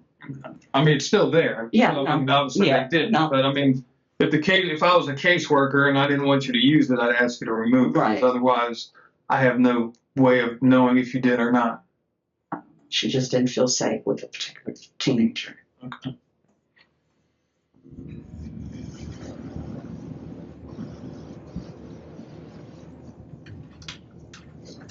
You have no idea where William might be at this point? I do not. Haven't talked to him? I have not. In a month? Correct, close to that. Okay. Let me ask you this. Do you feel like you've been honest with us to this point? Do you feel like you've been honest with us? And I do. while I know that you believe that certain things that we're telling you can't be true. Mm-hmm. I will tell you that we're not here lying to you about anything that we've discussed today. That these are things that you will hear again, and these are things that will be provable by whoever you discuss things with after this, whether it's your attorney, you see anything else, but these are things that you will see again and hear again as a result of us telling you this. Now, there's probably a few other things that we haven't discussed or talked about, but I will tell you that we are not here lying to you and trying to get you to tell us something just to say you did or didn't do anything. We're here telling you that this is the chance that you have to be able to describe as much as you can, honestly as you can.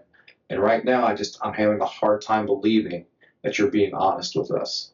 And I kind of went through that the first time I talked to you, is like, we need to be honest. And honesty is the key for how this works and going forward from here. And again, you're college educated, you're smart, you understand how this works.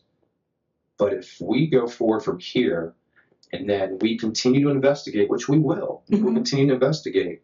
And I can tell you right now, there are things that you told us in the first interview that we discussed things, and things you're telling us now, they contradict each other. I will tell you that there are things that you told me that just flat are not true. And those are things that, if you want to try and keep digging that hole of, I didn't do this, I didn't do this, I didn't do this, there's not going to be a way out for you down the road. Because after today, I don't think that you'll ever talk to us again, unless you're going to leave here and walk out of this room, and you're going to go to the Hamilton County Justice Center and go see a judge, and you're going to talk to an attorney. And unless you have a change of heart and a change of mind that says, I need to be way more honest than what I was, you're not going to talk to us again after this. This is the sentence detectives save for the end of a long interview. It isn't a threat. It's a door closing. What they're really telling her is that the version of events she gives in the next few minutes is the version that follows her into court. Most suspects hear that clearly. Some don't. The difference is usually visible within seconds. So if you're comfortable with us walking out of this room right now, and you feel like you've been honest with us all the way through with everything, and that you haven't held back, then we'll accept that, and we'll move on, and we'll go forward. But as you sit here, you know that we've charged you with some very serious crimes, that the grand jury has heard this and has indicted you on these very serious crimes. And moving forward, it's going to be up to you to try and figure out if you can disprove the things that we just said. And I don't know how you disprove what a coroner says about somebody having no food in their stomach and they died from starvation. Is a horrible, painful, suffering death. That is what JJ went through. And for someone that has done everything in their life to care for him, that puts everything ahead of him, I don't believe that you're telling us the truth right now. I am, and I believe. Okay. That's all you have to say. The questions, I will answer them honestly if there are more questions, but I just don't think that you are.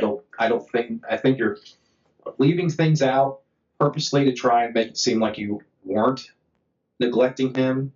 But there's obvious neglect. Those pictures are neglect. Him not having any food in his stomach is neglect. I don't understand that. And that's the honest to God's truth. I don't understand it. I'll be honest with you, neither do we. And it's very tough for us to sit here and think that someone could not feed their child, that someone would not take care of them, that someone possibly locked them in a room, not just in a bedroom. Again, I could maybe understand a little bit about the bedroom and with a lock on there, because if you're concerned that if he gets out, and you guys are sleeping, and he might go out, he could get into things, and you're concerned with that. But you left him in a room with anything you could think of that could be all kinds of, that could hurt him, injure him. It wasn't comfortable for him in there. It couldn't have been. It was temporary, But it wasn't temporary. He hasn't been in his bedroom for a year. You just said that. He's been in my room. But he couldn't have been in your room. He was. You just said that he had to be down in the basement. You couldn't go down in the basement because it was colder. When it got colder, he was down there because I didn't have adequate heat. There's plenty of adequate heat upstairs. So that's another thing that we have a hard time with. That there was adequate heat. There was the ability to do those things, and then we talked about it. As a matter of fact, I remember you got a little frustrated with me when I asked you about, you telling me how you had to use an extension cord to run things upstairs and to do whatever, that this is only, the electric only worked in certain areas. It goes out. Right. It goes out. And I In my understand room. And I understand that, but I will tell you that the entire time that we were there, we spent a lot of time at your house, taking pictures, investigating, searching, and everything, and nothing ever went out. We actually came back to your house again, and I still don't think there was anything else. So when the frustration that you had with me when I asked the question about why wouldn't you just run the extension cord upstairs to heat the upstairs in your room, you got very frustrated with me about that particular question. We did, but William uses the electricity from the car, and he was running 2 heaters in the downstairs, which pulled, and it would knock everything out upstairs. But not while we were there. That wasn't happening while we were there. Listen, he wasn't in the van running it, and he didn't have on the heater downstairs. So no, it would not. It would not. You can't even turn on a microwave and a burner at the same time without the power going out. I mean, like I said, we were there. I feel like there was a fair amount of lights and electric, bathroom, kitchen, and everything else. I want to be able to understand. But You also asked me why didn't I go to my family to get help for electricity as well. I remember that. I recall I did that. ask you. I believe I did ask you that. Why didn't you just ask your family if they could help you with the bill, with the payment or anything, and they put you up at a hotel for? They did. I was in a hotel for 6 weeks. So I was in a hotel. We were. And I believe you. I understand that. So during that 6 weeks time period, then you came back to the house. In, was it December? You were there from December to January. It was January. You were there from December to January. So I don't know what happened, but I don't. That's the part where we're trying to figure out how all this went from you were at the hotel, needed help with electric, all those things, and then now JJ's not getting fed. He's dehydrated. He's starving. He's not being taken care of. Those are that's what we're looking at here. We're seeing it's very difficult to try and understand that. And how are we supposed to explain something? Because while as much as we try to prove that somebody did something wrong, we also need to be able to have the answer to show that somebody was doing something right. And that's what we're asking you. And you're telling us that you did all these things, but there's evidence that suggests you did not. I did. I fed my son. I gave him food. I don't understand this. Do you have any questions for us? Where do we go from here? Where do I go from here? Tamara, can I ask you something? Yes. Do you have any regret or remorse or feelings of, I could have done better? Or do you even feel like maybe I screwed up? Things got too out of control. Things got too out of hand. My life was spiraling. I was in a bad relationship. I needed to get out of the house. I lost my mother, all these things going on. And do you think that maybe just for all the stuff that was going on, is there a chance that you just couldn't deal with anything and you just said, I'm not going to deal with JJ, I'm not going to deal with William, and just... Never JJ.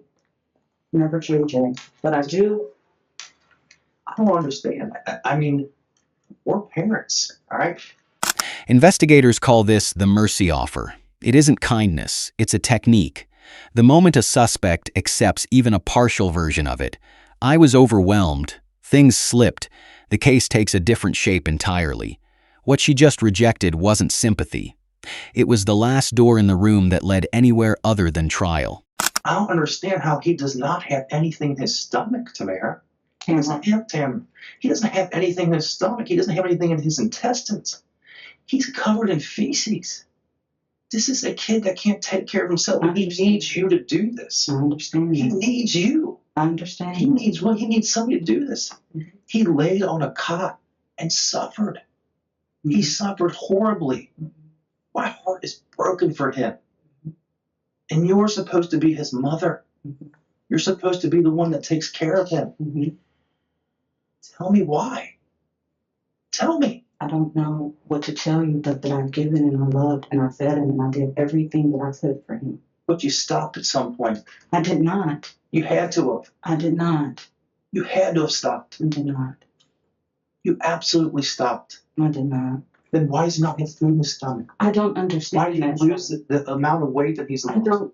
Why weren't you getting him to the doctor? Why weren't you letting him see people? I had to depend on transportation. What do you mean see people? Why wouldn't you let him see the doctors and go physically get there? Go to those places. Let him not be in school and interact with other people. I explained that to him.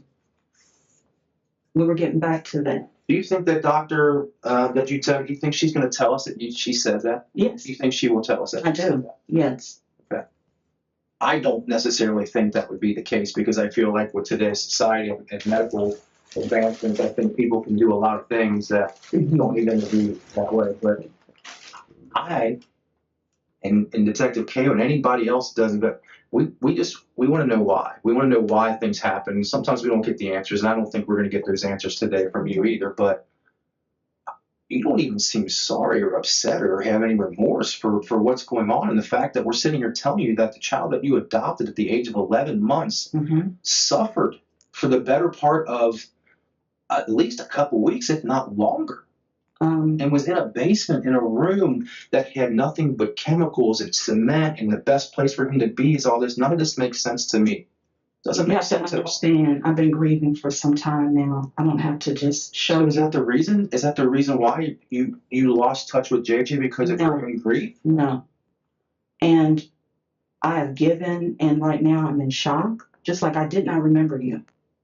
I remember your words. I understand, and I can appreciate that, and I understand that there is a shock factor that kind of goes with that. Right. But at the same time, you're saying things to try and alleviate the responsibility for what happened to JJ to us right now. No. You're trying to tell us that you didn't do anything wrong. That's what you're doing right now. You're telling us you didn't do anything wrong. Sir, I'm speaking the facts. I did everything for my son to keep him healthy and alive. I gave everything. When everybody gave up and said he'd be a lump on a log, I fought for him. I fought for him to walk. I fought for him for everything. If you call back at ABS, even though my mom dropped him off, I was at the meetings. I was at the one trying to get him the best care. I tried to do everything to keep him together and to make sure that he was okay. I would never starve my son. I don't understand why he didn't have any food in his stomach, and I promise you that I don't understand it. I never would do anything to put him in harm's way. I take that very seriously. I'm not going to break down here because I'm in shock. I'm in shock. But I love him. I will always love him. And I did everything that I could to make sure he was okay. I don't understand that he never laid around in feces ever. You want to see the pictures again? I don't need to. I would say that he did lay around in feces. I know that now, but I'm saying previously. Here's what I'm going to tell you, and you just hit the nail on the head there. Previously, everything you just said, I 100% agree with. I wouldn't say one thing you just said was incorrect previously. But there came a point recently where you gave up and it was too much for you and you couldn't handle it and you stopped doing all those things that you just mentioned. And again, you can say what you want to, okay? But the physical evidence proves otherwise. There's nothing that you're going to be able to say or do that will prove that the evidence we have is incorrect or not right, or you're not going to prove otherwise because it's impossible to do. And that's why, honestly, that's why I wanted to talk to you today, okay? I wanted to talk to you, to, like he said, to give you an opportunity to tell us what happened, why. And was it your mom? Was it your dog? Was it the house? Was it the car? You had a lot go bad in a very short period of time. And just being a human being, sometimes we shut down. And you have to take care of you at some point. And honestly, I think that's what happened. Because you did everything you needed to do, and you were doing everything right years ago. But the last 6 months or so, since your mom got ill, you got overwhelmed, your car blew up, your dog died. I mean, it was just one thing after another, after another, after another. And as a human being, we can only handle so much. And there comes a point where as human beings, we shut down. And if we can't get the help we need, you're going to take care of yourself first. And that's human nature. It's normal. I'm not saying that anything that you were going through was wrong or the way you handled it was wrong.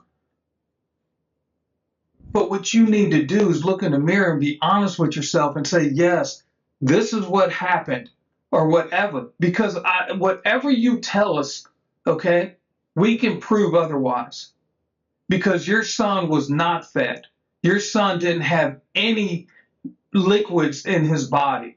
He didn't have, they did a toxicology, blood work. There was none of his meds were in his bloodstream. I don't know. Okay. Mm-hmm. I mean, he was covered in feces. He was dirty. He was hungry. He was thirsty. He wasn't taken care of. So I will give you all the credit in the world up to, I don't know what point that happened or what day that happened, but something happened where you shut down and you made the decision, I can't do it anymore. And until we can't help you. Like he said, you're showing no remorse. When we go to court and the prosecutor talks to us and she asks, did she show any remorse? Was she honest about anything? Did she help you out at all? Did she explain why she did what she did? All those answers right now are no. I don't know what else to tell you. Okay. I just, all right. I just love my son. I love my son. I never once said you didn't. I never once said you didn't love your son. But sometimes taking care of a special needs young man like JJ, okay, who has the mentality of like an 18-month-old. More than that. Okay. But that wasn't going to change. He was never going to be anything. He was never going to get better. He was never going to be able to do anything better because of the situation he was in. You said that, and he was never going to be able to take care of himself. He's always going to need somebody to be there for him. He's always going to need somebody to take care of him. He was never going to be able to live on his own, do any of those other things. You were always going to have to take care of him for the rest of your life and his life. And that becomes overwhelming. It becomes overwhelming. And it's okay. It's okay. People need help. Mm-hmm. Okay? So, again, I'm not like coming at you, judging you. Okay? But what frustrates me is I don't care what you say. All right? We know what happened. And until you look in the mirror and you tell yourself, I have to be honest with myself to get any help at all from us, any help from us. All right? You are being charged with 2 counts of murder. Okay? You're looking at 15 years to life. Mm-hmm. You may never see outside again. Mm-hmm. And the only way that will ever happen is if you're honest with us and we can go to the prosecutor and say, hey, this lady was just overwhelmed. She needed help. She didn't know where to go, something. But you're not giving us anything to try to help you. And I can't promise you that we could help a little. Mm-hmm. I'm not telling you you're not going to prison. What do you think William's going to say to us? I have no idea. We're going to find him. We're going to talk to him. I already told you that there's contradictions between the two of your statements with what he told us that night. Mm-hmm. And that night, based on everything that I heard, I feel like you guys were a strong, loving couple. I didn't really think that you guys were not anything what you just talked about today. Mm-hmm. I felt like you guys were known each other for a long time, had a relationship, went away from that relationship, got back into it again, and that you guys were a good couple, and just based on what I heard, I didn't think that it was a horrible relationship. Nobody described that any other way, but he's going to get an opportunity to talk to us as well. Mm-hmm. And I would expect that if he does talk to us, that he's going to be either contradicting what you said or he's going to do everything he can to point the finger at you. Mm-hmm. And he already has. I mean, his first interview, he pointed the finger. He put all the responsibility on you, practically.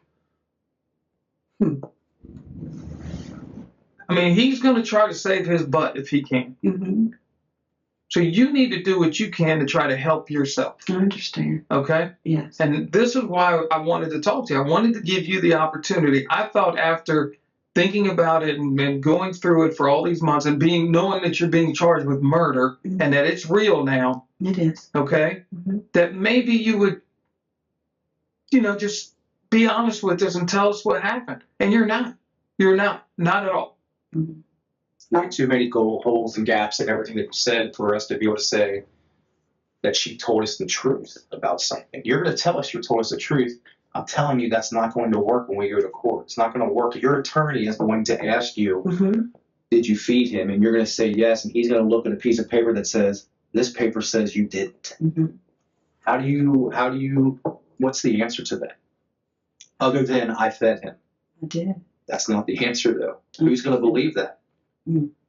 I don't think Aunt Diana believes that. I don't think your brother believes that. I don't think anybody that you call into this room that it loves you and cares about you and is in your corner, will be right there standing beside you through this whole thing. I don't think any one of those people walk into this room and after we tell them that, they're not going to believe you either. I believe they will. There's a specific kind of isolation that arrives late in an interview like this. She is still speaking as though her audience is the people who love her, as though love, once earned, immunizes a story against evidence. It doesn't. And the detective is telling her something harder than guilt, that the people in her corner are about to see the same photographs he just did. They are just delusional as what you are right now with this. Because you're gambling with your life. It's not about them right now. It's about me and... Well, you're right. It is about you. And you're doing everything you can to make it about you. And we are trying to do everything we can to be a voice for someone that can't sit here and talk to us and tell us those things. I respect that and I understand that. And I want to be able to have sympathy for what you're going through, and I do to an extent.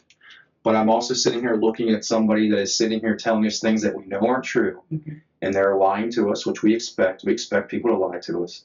But at the same time, you know what people that have remorse do? They tell us the truth when it hurts the worst.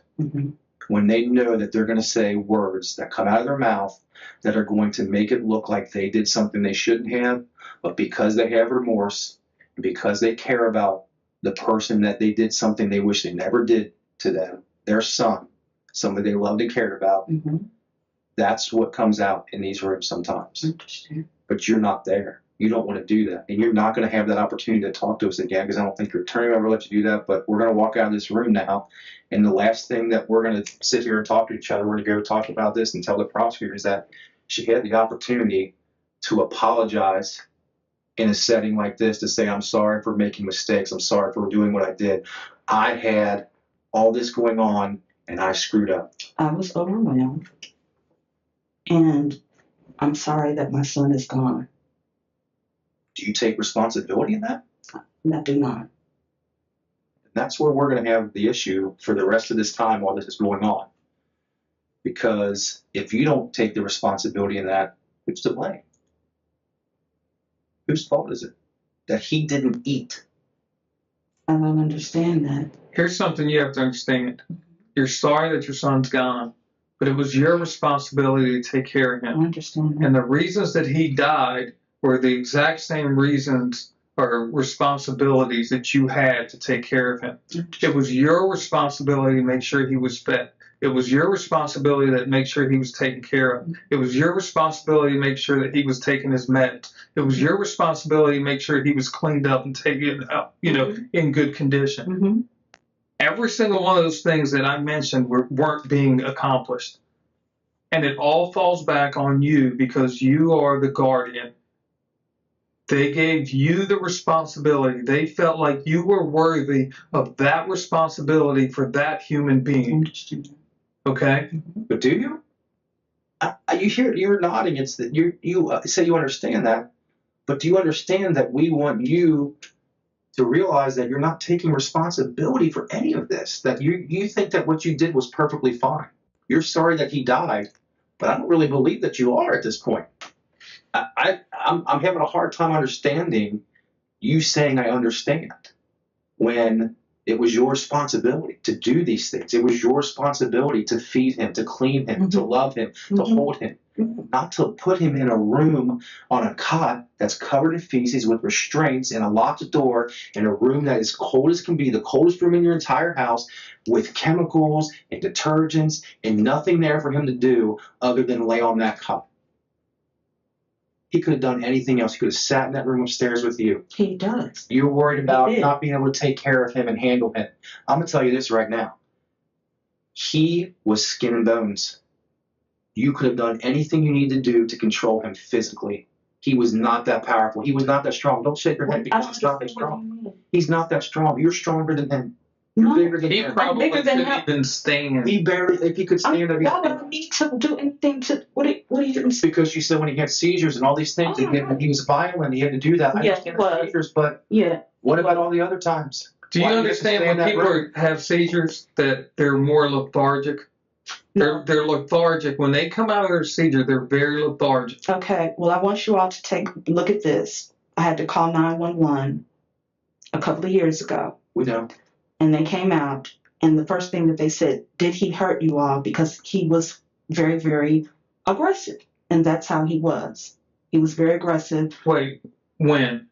When he had a seizure. When he had a seizure? Mm-hmm. Okay. How often did he have these seizures? He was having them very frequently. And is that because he wasn't getting his medication? No, I think it was. No, he was getting his medication. I mean, if he was getting his medication, I would believe. He's taking medication to stop the seizures. Mm-hmm. When again, years ago, when he was taken care of very well, seizures wasn't an issue. From what I understand with Dr. Shapiro, a lot of kids with autism end up having seizures quite frequently. JJ was just late doing it. Okay. How many seizures do you think you had at ABS? He didn't have any at ABS. But there were times that I had to call and he did have seizures. And he would. But he only had seizures. He didn't have seizures at ABS. He didn't have seizures in the doctors. You had to call for whatever. And I get it. I can't explain why. I can't explain when. Well, again, see, this is where we're trying to figure things out. Okay, because when we talk to you, your main focus is seizures. That's all you talk about is seizures. But when I talk to anybody that took care of him or had, any type of, like the schools is what I'm saying, or the doctors and everything else, like the seizures was in his medical history. You have to. But they never had any issues with him. He didn't get diagnosed with seizures until COVID, when he was at home.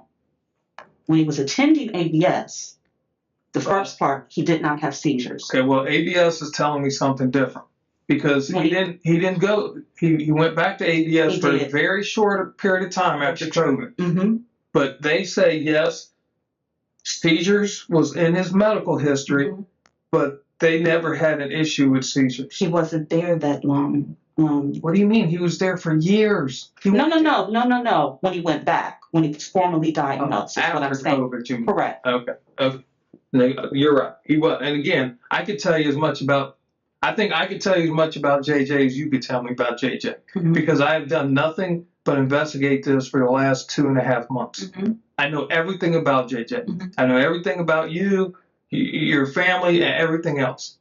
So that's why I am frustrated. I want to give you the opportunity to do the right thing, but you keep doubling down and you refuse to tell us the truth. Because we know the truth, okay? That's why there's times where we come in these rooms and we don't know exactly what happened and we need to try to work that out of the person. I know exactly what happened, okay? But I wanted to give you an opportunity to show some remorse, to help us, understand why JJ died. JJ was a healthy young man. Besides his autism, when I say healthy young man, he didn't have heart disease. No. He didn't have diabetes. No. He didn't have high blood pressure. No. He didn't have any of those things that usually kill a human being. Absolutely correct. So he didn't just die. He died because there was a chronic neglect of his well-being. He suffered and suffered and suffered. This wall's gray, right? Yeah. Yes.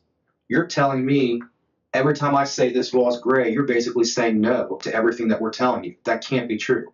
I'm telling you this wall is gray. You're saying no, it's black. I'm telling you it's gray. You're saying no. That's what's going on right now. You're saying you gave us meds. There's no indications that he was I giving had us meds. just given him his medication and seizure medication nasally. This metaphor lands harder than it sounds. What he's describing isn't lying. Lying requires knowing the truth. He's describing something rarer and, for an investigator, more frustrating. A suspect who has revised the color of the wall in her own mind. By this point in the interview, she may not be performing anymore. She may actually believe it. From his nasal passage. I just did that. I don't understand. Did you do it after he'd already passed? No. He had a seizure. He could have had a seizure after he passed. Then why isn't it his... I don't understand that. I don't understand that. I don't. And I just don't. I don't understand why his medication wasn't in his system. Can we work on a little bit of logic at this point? Can we go with logic? What's logical at this point? I think that's kind of where we are. We're trying to come up with reasonable logic as to why things are happening, while you're coming up with just completely irrational logic to say you don't know why. But the answer is you do know why. I don't. People starve because they're not fed. That's the logical conclusion, right? People that are supposed to take meds but they're not in their system, it's because they weren't getting their meds. That's logical. You can't make a phone call unless you put the number in and press send. That's logical. Why are we not talking about what the logical conclusion is for how and why JJ died? Why are we just sitting here talking about you saying, I don't understand that? I understand, but I don't understand. I can't believe it. I don't understand why. No one's going to believe this. They're going to be with me. Why are we I not didn't say talking they about would believe with me. I did not say that. when I just asked about your family, saying that they wouldn't. They asked me, and I said I would think they would, but that's not the point at this point. The point is, I did everything that I possibly could. I did not starve my son. Yes, I was overwhelmed, very much so. A lot of things happened, but I did not just leave him in a room and ignore him. That has never happened. Never. Logic would suggest otherwise at this point. Okay, well, I'm telling you that it didn't happen that way, sir. I'm telling you about my life. What happened? Why did JJ die? I didn't, until you all told me, I would not have imagined. Forget about what we told you. Okay. JJ was in your care. Mm-hmm. Why did JJ die? Like I told you, JJ was a healthy young man. Mm-hmm. He didn't have any, diseases that would kill him. Mm-hmm. Why did JJ die under your care? I wouldn't have known. I thought I was doing everything. You know why you don't know? It's because you didn't do what you were supposed to do. You didn't take care of it. You stopped. Something happened and you stopped, which is what we're telling you. Tell us when that happened. Tell us when that started. Tell us when things got to the point where you couldn't keep taking care of him. Was it a plan? Did you have a reason? Did William come up with something and say, hey, we can't do this anymore. In order for us to live our lives, we can't have JJ. He's going to be like this forever. Absolutely not. Or that he didn't want him. Did he force you to make a choice? I mean, these are things I understand. That could have easily happened, and it happens every day in this world. No, there was never, and if he ever tried to make that choice, it'd always be JJ. Okay. It would always be JJ. I'm not going to take away what you did for the last 16 years for JJ. 15 and a half years. Actually, 16 years. Because he just turned 17 a few days ago. Yes, he did. So you did a wonderful job taking care of a very highly needs person. That he needed someone there 24 hours a day. It's taxing. I get it. I understand. But I don't, again, you can say what you want to. All right? But somewhere down the line, and I'm going to ask you again, there was a point where you couldn't do it anymore. Not that you didn't want to, not that you didn't love him, not that you didn't want the best for him, but just mentally and physically, because of your illnesses, you could not take care of him. It may not even been a choice. But there was a point where you stopped. I pushed on. I did not intentionally ever try to stop. I would push myself to make sure that he was okay. He wasn't. He was malnutritioned. He was severely underweight. Okay? His muscles were like his body had eaten his muscles away to try to survive. Do you understand that? Those are things that we know for a fact. Mm-hmm. His body was eating his muscles to try to survive because he didn't have the appropriate nutrients in his body to survive because he was not being fed. And he couldn't say, feed me. He couldn't say. He could. Well, not enough to the point where you or William were taking care of him. He was in a room that nobody on this planet would think is reasonable for a child to be in. Anyone. He wouldn't stay in the room. He would be with me during the day. He would be with me. Do you understand? He died in that room. I understand that. He died in that room. He shouldn't have been in that room, ever. I'm going to tell you that. He shouldn't have been in that room, ever. That could be it. I thought I was doing what the best thing for him as far as warmth. A room right next to there that had a bed, that had... That was William's room, and it was disgusting. It doesn't matter whose room it is. You're an adult. He's an adult. He's a child. He's special needs. He needed help. He needed things that you guys also needed, but he needed them more. And you're right. You did everything you could. He needed them more. Mm-hmm. But at some point, more was for you and not him. No, there was never more for me. Never. Never. That's not true. Well, I will tell you that you've been eating. You've been drinking. You've been sleeping in a bed. You've been warm. You've been... I have not, really. No. I mean, other than I get your quote here. But again... No. At home, I've been cold. You had 2 refrigerators with lots of food. They were not my refrigerators. Well, the one was. The one. Again, it is not logical for you to sit here and say that you were not allowed to eat that food that was in there. And in my big refrigerator, a lot of that food was William's. He had both refrigerators. He had the 2 that were downstairs, and he would put his food in my refrigerator. Do you all understand that? I understand. So William didn't want to give food to JJ either? He did not. And did he convince you to not feed JJ at any point? Absolutely not. Then how does JJ not eat? I don't understand that. I thought that maybe with his attitude change, he was depressed. But I didn't think that he wasn't eating. His attitude change was probably depression from the standpoint of, why am I not getting fed? Why am I not getting food and water? Why am somebody not taking care of me? Why am I had just given him I'd be depressed. No, you did. I did. Okay. No, you did. I did. He didn't eat it. And you didn't see him eat it. And you're relying on William now at this point, who, after we've sat here and talked to you, that your mom was 30% of the help, but really for transportation. William's no help.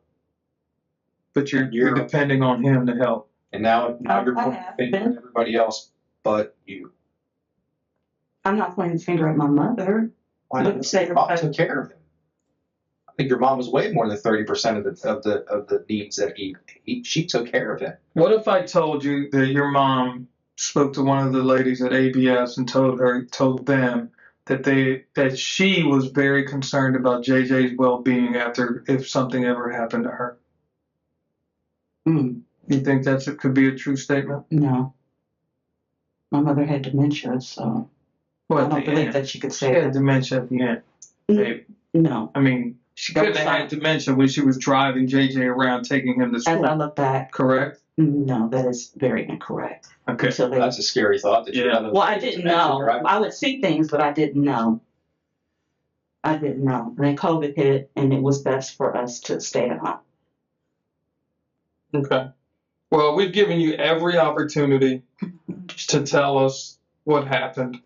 And I will tell you, it's my opinion, and I think Lieutenant Wiltshire probably feels the same way. You're just doubling down on the lies, and you're trying to protect yourself, but in essence, I think what you're going to do is end up hurting yourself even more. I'm really not trying to protect myself. I'm trying to give you. Here's what's going to happen. If we go to court, okay? If we go to court and you sit in courtroom and you say, no, I fed him, I did this, I did that, everything else, and we show that he had no food in his belly, you're going to look like a fool in court. No one's going to believe it. They're going to have a hard time doing that as well. Yeah, I can't believe an attorney would even do that. I mean, he may suggest you take a plea and be done with it. I mean, because I don't know, again, the evidence, the facts, the things that you can't argue are overwhelming in this case. Overwhelming. So you can get on the stand and say, I fed him, I took care of him, and everything else. But then we're going to get on the stand and say, well, he starved to death. He had no food. He had no fluids in his body. He didn't have, his body was eating his muscles. He was extremely malnutrition. He was extremely underweight. I mean, I could go on and on and on. He probably at the very end couldn't even stand up because he was so weak. So for you to say that he came upstairs and he was with you and everything else couldn't be true. It is true. He came upstairs the night before when he had the seizure. He walked up the steps. He walked up the steps and said, JJ, you're going to fall. Now, I'm going to stop you. Because in your first, you did stop him. Now, I will say in your first interview, you said he attempted to come upstairs and you stopped him. And you took him back down and you put him to bed. Correct. And he went to bed around 9:30. That's right. And then you didn't check on him again until 11. That's right. If you're so concerned about him and he's having all these seizures and everything else, I don't know how you could wait till 11 a.m. to go check on him anyway. Okay, I understand. But again, I'll be honest. Can I finish what I was going to say? Go ahead. I was very sick, so I depended on William to check on him. So that's different than what you told us last time. That is a change in your story. You never mentioned anything about you being sick, vomiting violently, or anything else the first time that you. I said I had 3 autoimmune diseases. I said that, but I didn't go into detail about how sick I was. But none of these affect your brain to the point where you can't do logical things like take care of a child that needs you. They're physical ailments that affect you. That's not necessarily true. No. So if that's the case, then we're never going to be able to discuss logic at this point if you're telling me that's the issue. So it's either all you or it's not you. So you can't say you did everything but then say you didn't do anything. You can't say William did it because he's not here. And claim that you made all that everything, that he did nothing. He wasn't part of it. So I'm saying that I gave and did everything I could for my son, and that I never tried to give up or never would let him starve or set him in a room and let him sit down with feces and have a dog collar and all these things. I'm saying that the reason why he was in that room, yes, things have been crazy. William said, we'll put him in that room. It's colder upstairs in your room. I have an electric blanket that heats me up. I was afraid to put an electric blanket on JJ. Just my fear. We set him in there the day before he had a seizure. I gave him some tomato soup. I did not give him any solids because I was afraid that if he had a seizure, that something would get stuck. I gave him that. I gave him his emergency medicine and something to drink. I did do that. We set him down there. He liked the cot. That was for some reason, his favorite thing. Was it stupid to have the things? Probably. But after a seizure, when he had a seizure, JJ would get very strong and hit and bite and scratch. Understand. Let me finish. That night, he started walking upstairs. I took him back down the steps and put him back to sleep because I was afraid that if he got to the top level of the steps, he would fall and hurt himself. Would I intentionally hurt or starve my son? Never. Never. And what's sad about his death, I feel like my soul has been ripped out of my chest. For you to insinuate that I show no remorse is ridiculous. I am grieving. I've been grieving for a long time. I've tried to cooperate a lot with you all. When I saw him downstairs, my mind was not right. I thought I could wake my son back up. I thought I could wake him back up. I called for William. I screamed. He was just casually in the van. I'm sad that he's gone. That's what I'm remorseful for. I wish I could hug my son again. I wish this never happened. But me being a person that just not taking care of my son or my responsibilities, I've never been that way. Am I tired? Absolutely. Did I lose my mother? Absolutely. Did I care for my mother? Absolutely. Did I put a lot into her as well? Absolutely. But for me to withhold food, it's never been like that. Anything that he's wanted, if I can't eat, he can eat. Do you think that you're saying you're insinuating that I put stuff on myself? I haven't. Everything that I've done in my life has been about him. Couldn't get the electricity. William wasn't helping. Family could not help me. They were kind of helping during the process of my mom being buried.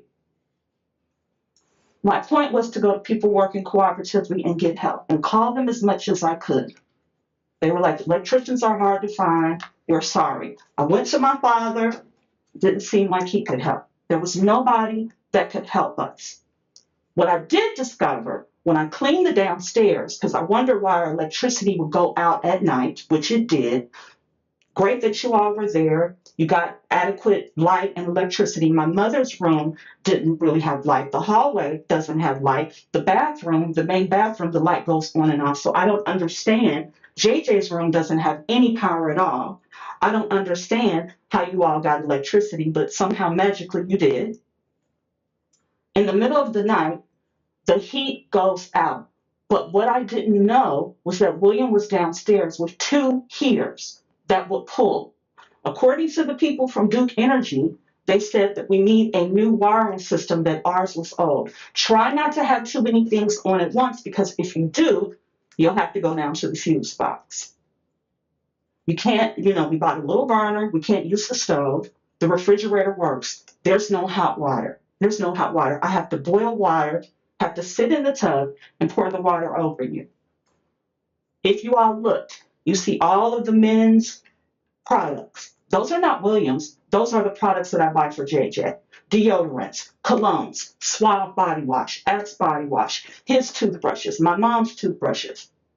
That's the type of parent that I've been. I've advocated wholeheartedly for my son. And I understand that this gentleman said, Detective Kada, hopefully I'm pronounced that correctly, previously, yes, it got overwhelming, but I did not know. In my mind, I thought by having this appointment with this new neurologist that I could get an opening as to maybe his medication. Was it depression?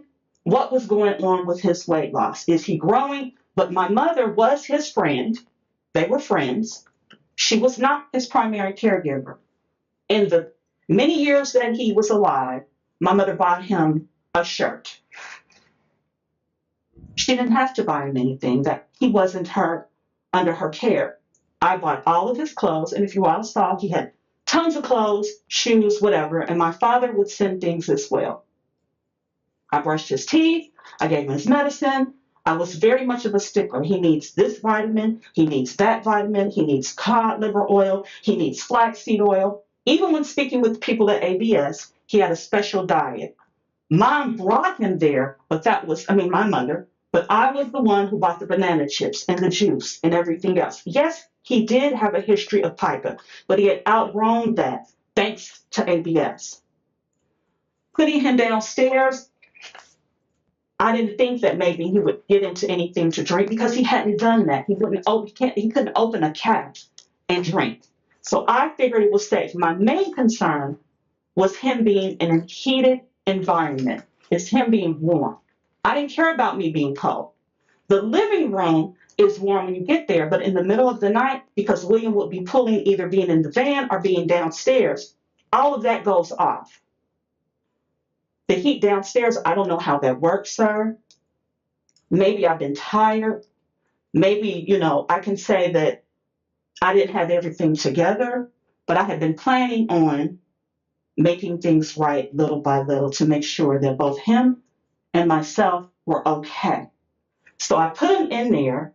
He had a seizure, and I'm like, okay, we're just going to set him in here. It's warmer. It's cozier. He won't be somewhere where the heat will get cut off. At no time did I think he was just sitting in feces and he doesn't even really bound movement on himself. Nobody's seen him with feces on it. I keep him very clean. Even when we don't have hot water, I've made a way. You take a pot, set him on the chair, take a cup, pour it over him. We have wipes all over the house, tons of baby wipes. We get baby wipes, we clean him. He's got pull-ups everywhere. That's no problem. He'll either go get a pull-up or I get a pull-up. I have them in my purse. They're in the car. They were in the car before it burned up. I've always done what I could to make sure that he was okay. Yes, perhaps that morning, I woke up, I was very sick. My last bit of Lord help me help was to call these places to see if my mom had something, so we could get this electricity fixed. In my mind, we get the electricity fixed. We get all that stuff out because my mother was a hoarder. Get all that junk out, clean it up, get these people to help, or maybe by then people working cooperatively would have called us. We get it together and live in a safe house. Or if they couldn't do it, sell the house as is, get the stuff out, and JJ and I go somewhere where it's neat and clean. It's always been about JJ. Always been about him. Always. It wasn't that I got so much into myself that I'm feeding myself or William or whatever and neglecting my son. He's been priority. He has his own plates. He has his own cups. He has his own food when I have it. Now, there has been some days where it's been a little leaner. My aunt has sent Instacarts. A lot of the food in the refrigerator did not belong to me. William had a refrigerator downstairs. He would go and he would sometimes eat our food as well, and his food. But at no point ever would I just go, oh, you know what? I'm overwhelmed. I can't do it. I'm not going to feed my son. I would feed him.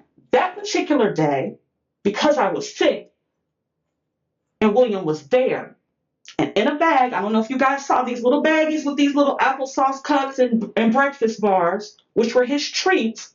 Can you give him this for me, please? I'm not well. He said yes. And I believe that he would do that day. I don't know why the medicine isn't coming up. I don't know why it's saying that he wasn't fed, because I fed him. When we were at the hotel previously, William would wake up. He'd go to the breakfast bar for a continental breakfast. He'd come and get blueberry muffins and granola bars. That was a snack that I didn't have to buy. So at this little bitty confined area, JJ would go whenever he wanted to, but he'd have to have the bananas. I always had fresh fruit. He wasn't even a junk kid. You're not going to see, if you see soft drinks, it's me. I don't even think he's ever had a soft drink before. He drinks water. He drinks juice. I cooked for him. I've done whatever I possibly could. I don't understand why he didn't have food in his system. That wasn't intentional. It wasn't like I was just so lax. No matter how sick I am, no matter how tired I am, he's been my first priority. He's been my first priority.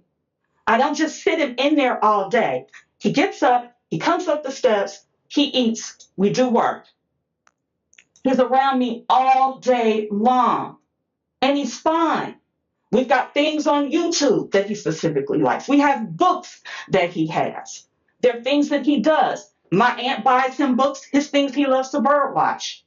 When the dog was alive, he grabbed his book, he'd get the dog, and they go out on deck, and that was their relaxing moment.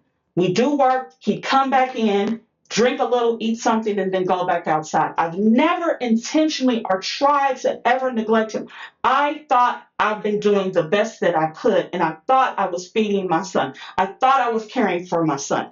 At no point did I sit there and go, well, I'm not going to feed him. I don't love him. I'm too tired. It's never been that. It's always been about him. It's always been about him. So you all could say you went in there and there was great electricity. That's not how it works. I would wake up in the middle of the night. There would not be heat. Now, had I known that William was downstairs with 2 heaters pulling the heat, or the car was sitting there pulling the heat, the electricity rather, not the heat. Long monologues in interrogation rooms almost never come from confidence. They come from pressure.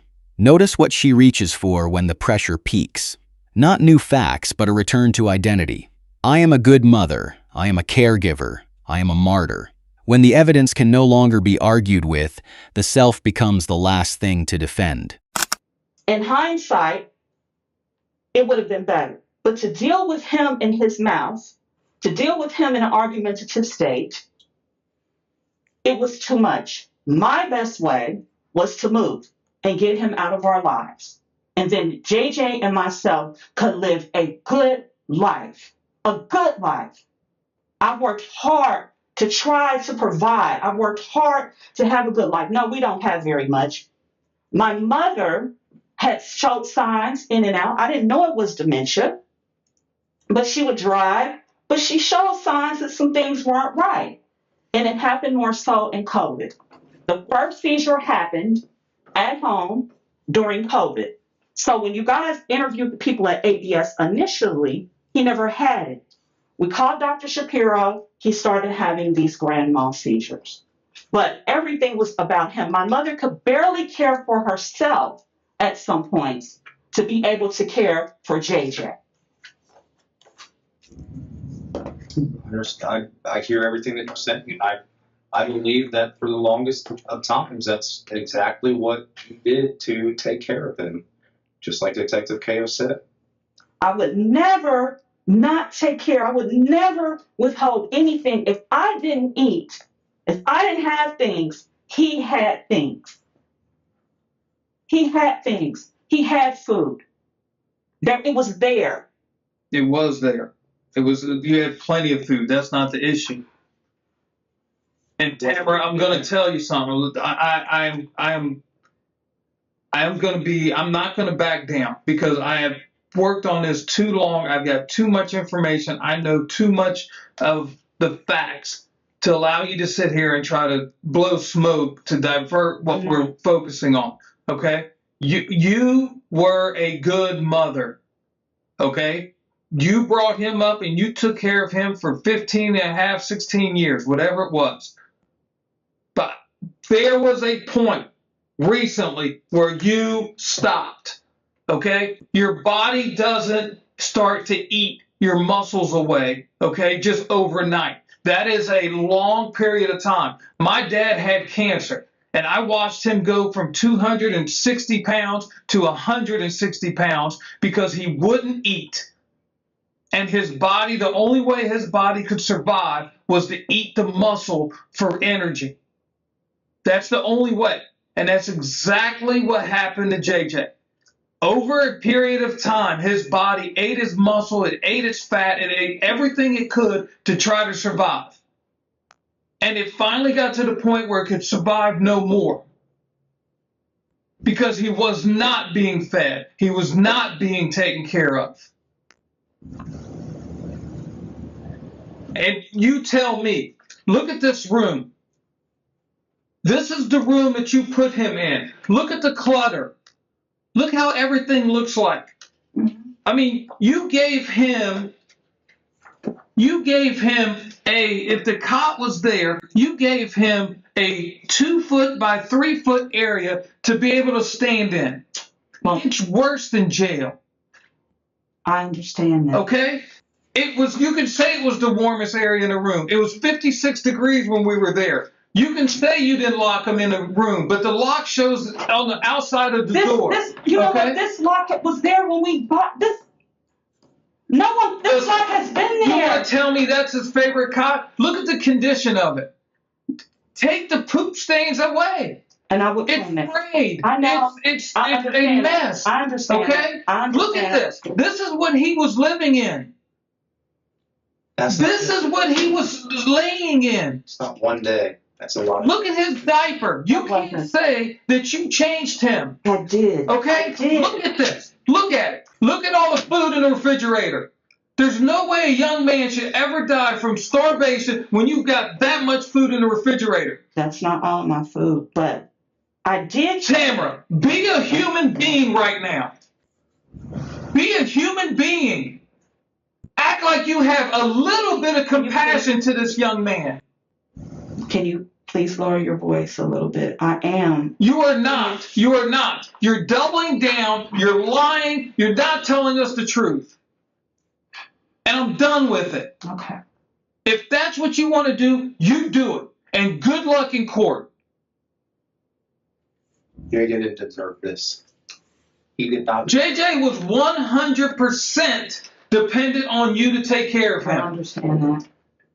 I understand. And if you were doing what you say you were doing, he wouldn't have been as malnutritioned as he was. And I'm sorry for it. I miss him, and I'm sorry. I don't. I'm sure you miss him. I know you loved him. I'm not saying any of that. I will never say that you didn't love him. I will never say that you did your best. But I will absolutely get on the stand and testify that there came a day where you gave up. Or maybe not even gave up, just couldn't do it anymore.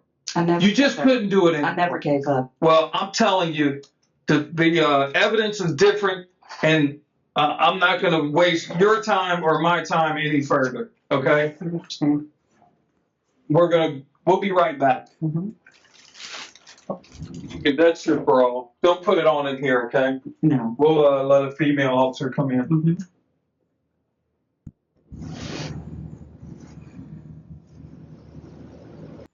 Excuse me. Can you turn the heat up a little bit in here for me, please? I don't know how to do that. I'll be honest. How you doing? How you doing? Trying to warm up. How are you? I'm doing well. Is there anything else you want to say? Talk to the other two that were in here before. Anything else you want to go over? Anything like that? Just kind of giving you one last, I don't know, different change of pace, different face in here. No, I appreciate you giving me that option. I'm just kind of in shock right now. I would never do anything to harm my son. I want to state that. And Well, here's what I'm going to do. I'm going to give it one last opportunity. That's my job. Okay, is to give you an opportunity to, I don't know, help yourself out, if you will. Okay, I've been a police officer a really long time. I've been through numerous death investigations, homicide trials, all of the above. Okay, and you've never been through this. Okay, and here's how this is going to go. Okay, we always prepare for the worst case scenario. Okay, worst case for us meaning that this ultimately is a trial. Okay, and I fully appreciate and understand the fact that this is absolutely everything for you. Okay, this is 100% all about you right now. Okay. What the state is going to do, okay, is the state is going to prove their case. All right. Well, how they do that is in front of a jury. Okay. And what they're going to do is they're going to say things like, they're going to get up there and they're going to start laying out pictures. Okay. This is in front of the jury. They're going to say, hey, look at this. Look at this. Look at this cot. Look at the conditions of this. Look at this. That's JJ in a diaper. They're going to look at, these things, all of these things, okay? And they're going to paste them up. I mean, it's not going to be these little pictures.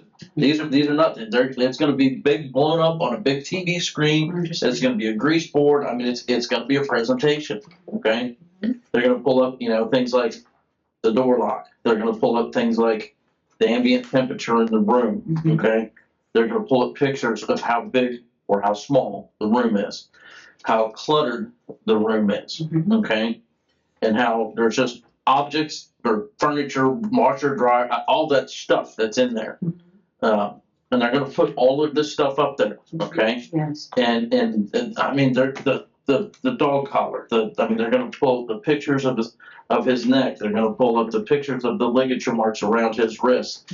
They're going to pull up the pictures of the restraints. They're going to put all of this stuff up there. And then you know what they're going to do? Then they're going to turn around. I mean, the food. Another thing they'll put up there too is the autopsy report. It's going to show the cause of death. It's going to show the manner of death. And the only thing and then they're going to say, okay, now it's our job, it's police department job to investigate all this and talk to the people that may or may not have known about all this stuff. And the best thing that just so I understand, the best response you're going to come up with is, this is all a lie. You did the best you could to take care of him. You did absolutely the best. And I want you to be fully aware of that. And here's what I personally think is going on with you.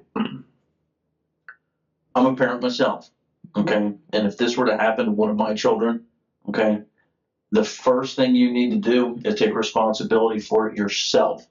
I don't think you want to take responsibility for any of this stuff, because you would have to say, I am responsible for this, let alone going into court and saying, hey, I was overwhelmed. I screwed up. I'm a human being too. I've got my own issues, health issues. I was grieving over the loss of my own mother. And I'm going to tell you this, is that judges, juries, we're all human beings, we're all people. And we look for a reason why things happen, okay? Rather than just looking at someone and saying, hey, this person's an absolute monster, okay? And then I'm telling you right now, from what they just told me, okay, I'm looking at all these pictures, okay? Yes. Is that without an explanation, they're going to think you're a monster. How in the world could one human being do this to another human being, especially one that they reared from since before they were 1 year old? Can you explain any of this? The last detective in the room isn't there to gather information. He's there to describe her future. The photographs he lists, the cot, the collar, the marks aren't for her. They're the exhibits a jury will see months from now, exactly as he described them. This is the point where the interrogation stops being about her past and starts being about her sentence. I'm not a monster. I love my son. There were some overwhelming circumstances. He was fed. Are you sorry any of this happened? I'm sorry that he's gone. Are you sorry about any of the circumstances? Absolutely. Are you sorry that all this stuff even happened? This Yes, even I do. came to be? Yes. Okay, tell me about that. I'm sorry that this happened to him, period. I wish he was here. I wish I could hug him. What about the things that led up to all this? I explained to the detectives that the restraints were there. I'd never used them, just a few times when I gave him his medicine when he had seizures. He was always changed. He didn't lie around in feces. Here's one. Go ahead, finish that thought.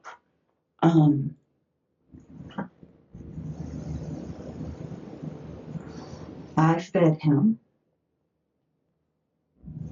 That was the warmest place that I thought at the time. It was temporary. He could come upstairs. He could walk around. He could go outside. He wasn't locked in a room. What? With just this. Here's what I'll tell you. I believe what you're saying is true and accurate. Okay, up to a certain point. He obviously thrived. I mean, he was 16 years old. Okay, so you've had him you had him 15 years. He obviously, at some point in time, that was true. But at some point in time, there was a turning point that no longer became true. And I'm guessing your mother passed when? November. Okay, so 3-4 months before all this happened. I'm going to guess that was a turning point in your life. It was a turning point in my life. I imagine it's a turning point in 99.9% of all people, when their parents die. It's supposed to be that way. You're supposed to outlive your parents. Yeah. I imagine that was the same thing for you. Okay? So let's work with that. Okay, so it's a turning point in your life. Things very emotional. Okay. Am I allowed to make a phone call at any time? Well, let's get through this. Okay. Sure. So, I imagine that was a turning point in your life. Okay. Would it be a fair statement to say that things may have not went as smoothly after that as they did before that? Life has not been as smoothly. Okay. As for JJ as well, he was depressed. I was depressed. We lost a dog. On top of that, the car burned down. Life has been rough. The electricity wasn't adequate. We're running out of money. Yes. Okay. How else did things get? What else different happened with JJ? Like they told me that he used to, I guess, spend the night in your room or your bed or upstairs or whatever. Mm-hmm. That things get a little bit more stressful, and that's when he transitioned downstairs. No, the electricity, there wasn't adequate enough heat. That was the only place that at the time I thought he could get heat.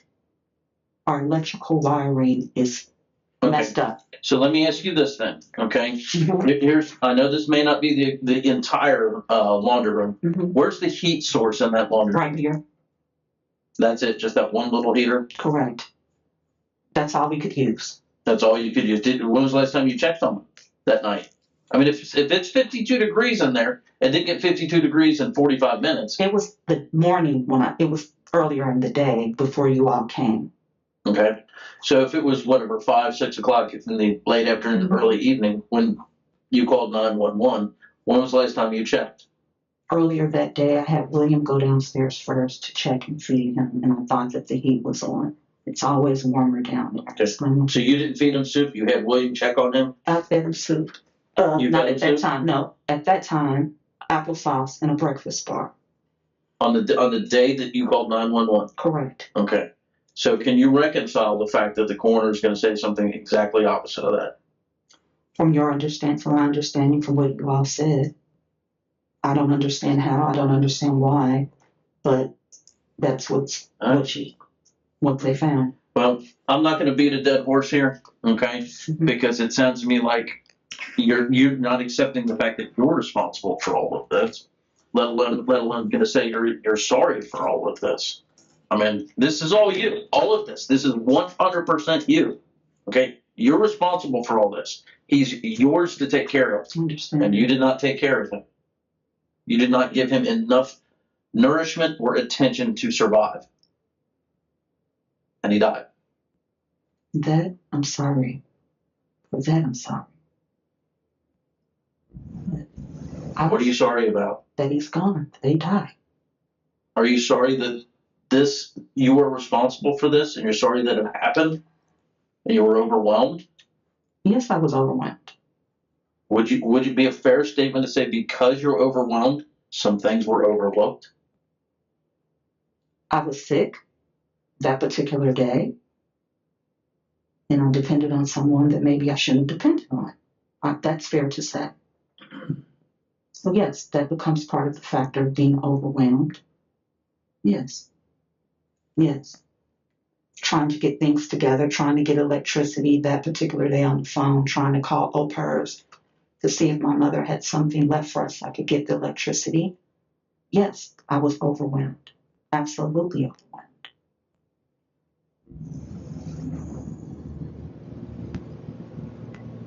When the police came, I don't know if they took pictures. There was food there because I was wanting him to eat later. There was food where? In the kitchen, on the kitchen counter. Okay. His favorite, SpaghettiOs and maybe a banana and something else, I don't know. But the SpaghettiOs I'd taken out of the microwave, that was there for him to eat. I don't eat SpaghettiOs. So I don't understand that part. That there wasn't any food in his stomach. Or his intestines. I don't understand that. I think you were overwhelmed for a lot longer than you think you were, or that you're leading on to be. And that doesn't happen overnight.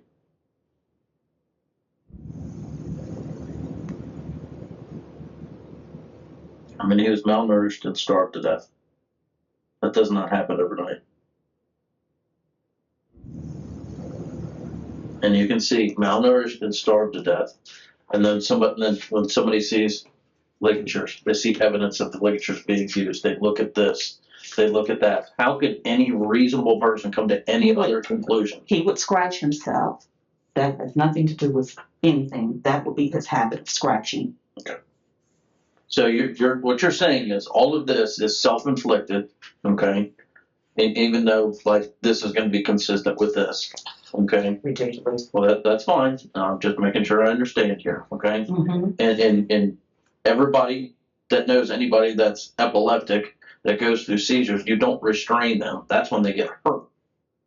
He got aggressive during that time. He would bite, kick, and to be able to get medication, and either rectally or nasally, I would have to do that.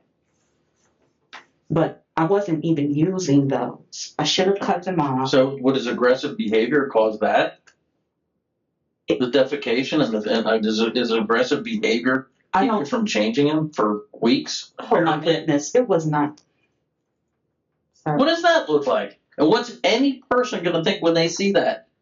Most adults, not all, obviously, most adults have children or know people that have children that have seen dirty diapers. I understand.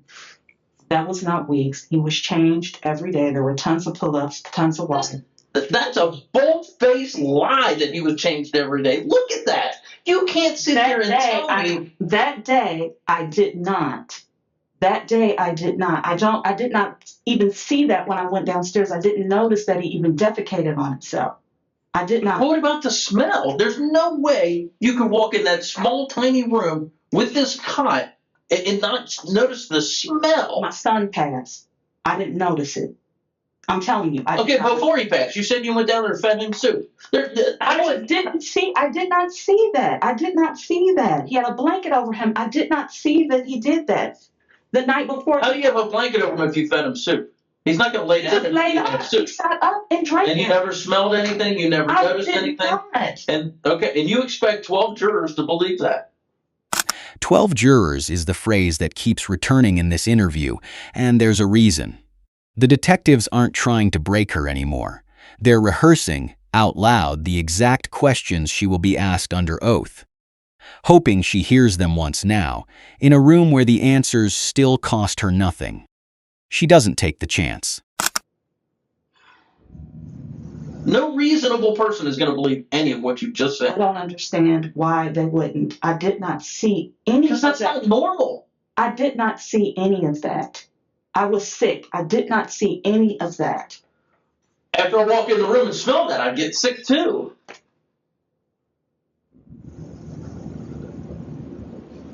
I mean, I'm basically laying this all out to you, like saying, hey, I screwed up.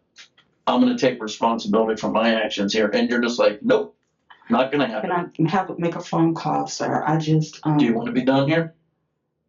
I've spoken about this, to go over it and over and over it. I don't know what else to say. You are... Okay. Well, I know what you could say is, hey, I screwed up. Absolutely. I screwed up. I need to take responsibility for my actions. That's what you could say. That would ring a note to a lot of people. They would be like, hey, we all have issues in our lives, okay? You had a bad one. Your mother had just passed. A lot was going on in your own personal life. And it's unfortunate, okay, that JJ died as a result of this. It is. Okay? You're right, it is. But on the other end of it, too, is to say that, hey, this is just business as usual, which is what you've exactly explained here. This is business as usual, and I don't understand how in the world he died. That's what you've explained. That's the way I understand it. If that's not accurate, then please let me know. No, you've explained to me what happened. The detectives did. I don't understand for myself how he didn't have any food in his system. That's the hard part for me. What about everything else? I didn't see any defecation. The scratches he did. I never put my dog's dog collar on his neck. That's ridiculous. I thought with him being in there that he could get heat. That's just ridiculous. So I'm going to paraphrase here, okay? This was just business as usual. This is just a regular day on Belgreen, whatever the address is, up on Belgreen. And it's unfortunate that he died this day.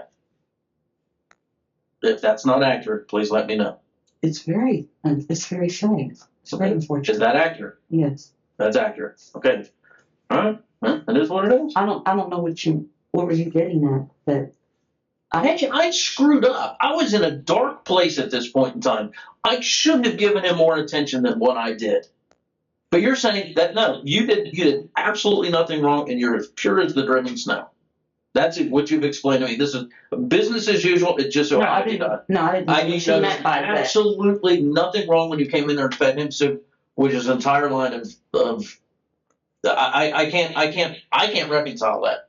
I mean, I can't imagine that you didn't know something. If he really ate soup, drank soup, whatever you want to call it, he had to have sat up. You can't have soup when you're laying down. I did not. And I can't understand how if he sat up, like you said he did, how you wouldn't notice that. No reasonable person can be like, yeah, I could see how she'd overlook that. Nobody's going to think I that. didn't see that. But how about I'm sorry? Man, I fucked up. I'm sorry. Use those words. No. I wouldn't say the F word, but yeah. I'm sorry that he's gone. I'm sorry for the way that he's gone. I'm sorry if he suffered. I never left him unchanged. He had a seizure. I didn't want to move him. I was afraid if he walked up the steps, he would fall and hurt himself. I made an appointment the next day to be seen, even if it was virtually, with a neurologist with my concerns about his seizures and his health. I would never starve him. I was not putting him in there and putting a dog collar or locking him in there for any kind of whatever reason. That was the best thing at that time. The cot was easier. That was his favorite spot, no matter if it's raggedy or whatever. That was his thing. He loved that cot. The cot was better because the bed, he would fall off the bed and possibly hit his head during a seizure. So I just left that. My responsibility, yes, it was to take care of JJ. Yes, it was to make sure he was good. I thought that I was doing concrete floor there, isn't it? Yes, but it's still, better than other than upstairs. Man, I'm sitting there looking at all these pictures. I'm sitting there looking at everything that's going on and everything that you have said, and I'm just still trying to wrap my head around the fact that I mean, at no point in time are you saying that, I think that I'm sorry for all of this. I'm sorry I screwed up. I should have done better. I should have done JJ better. May God have mercy on my soul because I should have done better. And you're like, nope, business as usual. I didn't notice any of that stuff. I didn't say business as usual. That I did not say. I would say that I don't feel well. I'm very tired. How do you think JJ felt? I understand. Look at that cot. How old is that cot? That cot is literally ripped to shreds right there. That's his favorite cot. I know it's not. Does he think that's his favorite room too? I mean, the cold jail cells are bigger than that room. For momentarily, I was getting the house together and cleaning the house. We hadn't been there that long. We had been at the hotel. We had been in a hotel. We had not been there that long. I was trying to get the people there, someone to help me to get the electricity together, to get the house clean, or to move. That was just temporary. That was the overwhelming part. Everything was about JJ. Your bed look like that? No, I don't sleep on the cot, but it's not that nice. Is your bed full of feces and all that? Of course not. No. Is it warm upstairs in your bedroom? No. No, it's not? No. When the officers got there was like 74 or something like that. They said in the hallway. In the hallway? Yeah. Okay. My room is cold. Oh, okay. Does he think it was like 50 degrees cold? Probably, yeah. What I didn't know is that William had 2 heaters. Excuse me. No, go ahead, sorry. No, go ahead. 2 heaters, go ahead. That William was using downstairs that was zapping the electricity. Okay. And so I get it, to bi-level heat rises. No, that's not what I'm saying. We have electrical problems. It needed to be updated. The man at Duke said, try not to have too much on at one time. I didn't realize that William was putting 2 heaters on where he was. I would have never had JJ downstairs. I would have kept him upstairs and put a heater on, and we could have both been warm. I was cold. I slept in a room that was cold every single night. I have the little plug-in in my wall. It does nothing. It just blows heat like a hair dryer in one area. My room is freezing. But I thought I was doing something to keep him warm with that heater. It just seemed to warm up. And that's the best heater. You couldn't even put on that many space heaters at once without everything going out.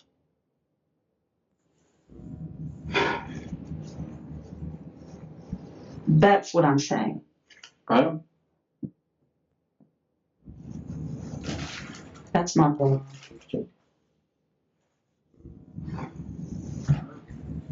All right, you got anything else you want to add or think or say or whatever? I want to say that I would never do anything to intentionally inflict any pain or suffering on my son. That I have done the very best that I possibly could, and I didn't know. I don't know where my mind was, but I didn't know. I fed him. When the officers came, I had food for him. There was food in the house. They opened up the refrigerators. That wasn't all of my food. That was William's, and he had a refrigerator downstairs. I have tried to do the best that I could in my life to treat people kindly and to not even have a traffic ticket. I've given everything to my mother and my son. I'm in a nightmare right now. I don't understand what happened. I don't understand what's going on. I'm not here to just continually go over. I'm a very sick person. You know, I never thought about calling someone and having him taken away. I thought that there was going to be a light at the end of the tunnel once I got electricity or once we sold the house and we could live a better life. We, meaning Jeremiah and myself. I've always fought for that. I've always fought for that. I can't explain him having a pull-up that was like that. Had I gone downstairs and I'd seen that, I had no problem changing him. I had plenty of pull-ups. I had plenty of wipes. We didn't have hot water, but he would sit in the tub. I'd boil the water, and we'd have to improvise on how to wash him up. If they look, he had all kinds of cleaning products and body washes and toothpaste and all of that.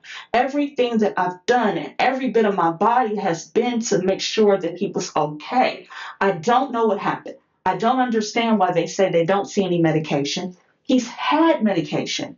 He had seizure medication the night before nasally. I don't know why that's not coming up. I can't understand why there wasn't any food in his intestine. I don't know what to say. Now, as far as the responsibility of giving it to William when I was sick and saying, can you feed him? I should have just dragged my behind, even if I had to crawl, after violently throwing up and tried to feed JJ. I was very, very sick.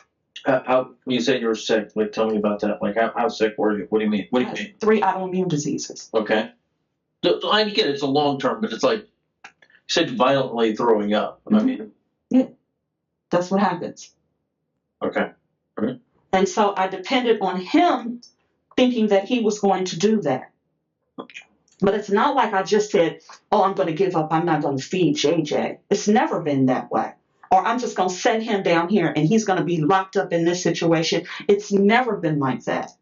He comes upstairs. He reads. He watches YouTube. He goes to sit out on the deck. He watches birds. He does everything that I possibly could to make him happy. I was getting back to my life and making sure that he was getting back to his the best way that I could after caring for a very sick mother, after me being sick and trying to hold everything together. But I never in a million years would start. Half of the food that's there, I can't even eat. That is food for him. So when the detective said, you make sure you can eat, there's days I can't even eat that food. Those are things for JJ. Plates for JJ, shoes for JJ, clothes for JJ. Everything has been about him. What I don't have, he's had. What your mother died? A stroke. Well, she was living with you? Or yeah, she was living with me. No, I was her caregiver. She was septic. She was septic. She died at the house, or She died in the hospital. okay? So I guess she got sick and went to the hospital. And Yeah, natural causes. And so I didn't starve her, natural causes. And so everything that I did was to make sure that they were okay. Every single thing. It wasn't like I left him in there, I put a dog collar, I said, don't go here and just poop on yourself. Absolutely not. Absolutely not. I loved him, and I still do, and I will always love him. He'll always be my son. And for me to be accused like this, I know you all are only doing your job. I don't understand it. When I say that I don't understand why there wasn't any food, I don't. I don't. I don't. And for me to also say, well, didn't you all, when you came in, see that there was food that was there that it got? As a matter of fact, I was so depressed that I left his food out for about a week, wanting him to come back alive and eat the food. I was shocked when I discovered and saw him like that. I was shocked. I tried to rock him to sleep. I didn't know if there was feces or not. I probably had feces on my clothes. I don't know. I don't know. I don't know, sir. all right. I don't know. I've been honest. I've been trying to give you all things. I've been trying to answer questions. You know, this is what I'm telling you, my truth, what I did, and how I was able to take care of him. I would never withhold any food from my son. Never. And the night before. Listen, I don't know you. I've never met you before a day in my life, okay?